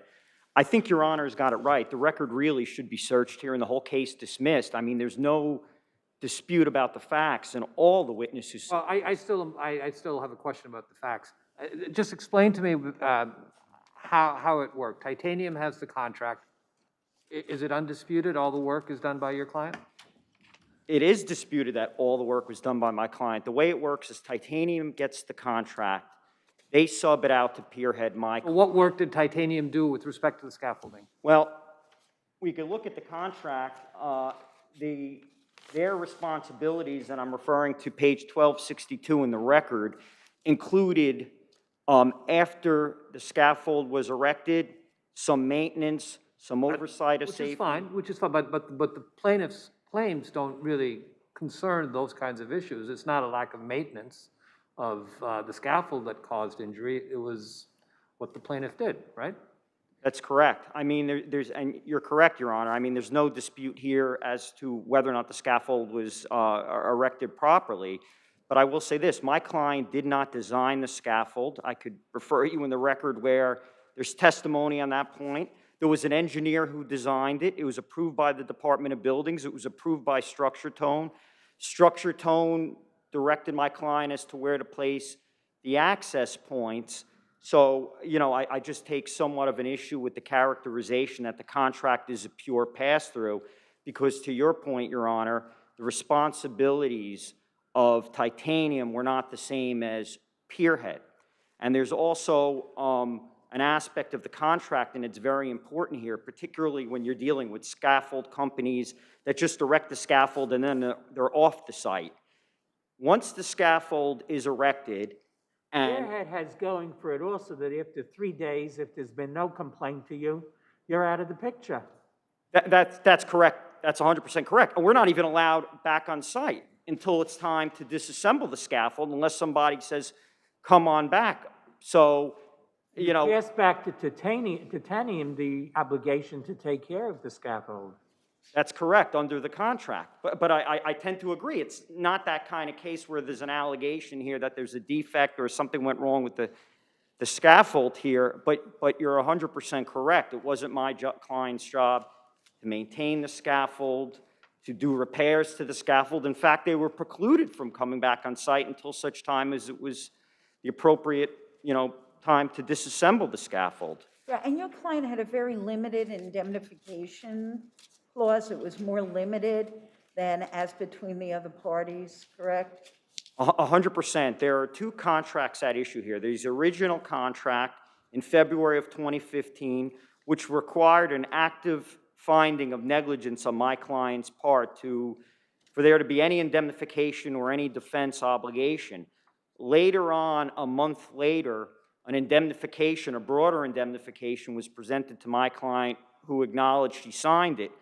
But the first contract required that any subsequent indemnification could not be any broader than the initial contract language. Probably why your client signed it. Well, I'll tell you, there's a good reason. I'm glad you asked, because I see that all the time. What invariably happens with these contractors is this. I bid the job, I get the job, it comes time to start the work, I want to get paid, and someone floats out an indemnification agreement that's one.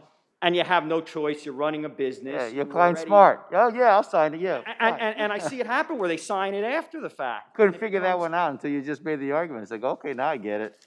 You know, but just one last point on that, and my colleague here appropriately said, it still requires for the second indemnification to be triggered that the claim arises out of my client's conduct, which again was very limited here, and the scaffold was accepted after 3 days. So if there are no further questions, I'll rest on my brief.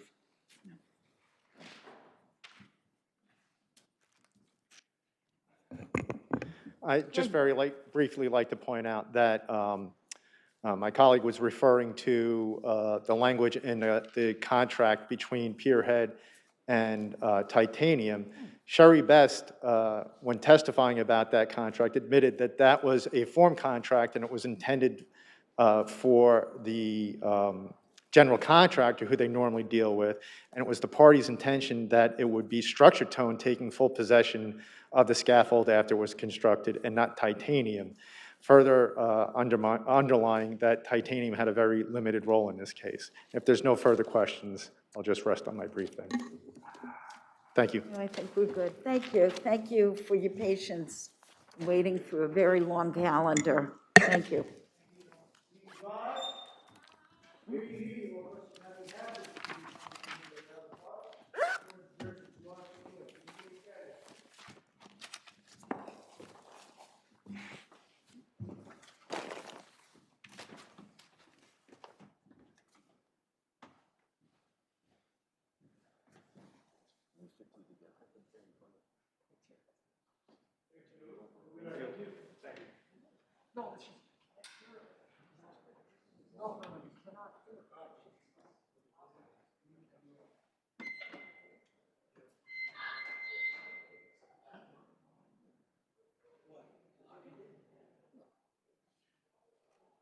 Let the 10 lock it up in the morning or whoever.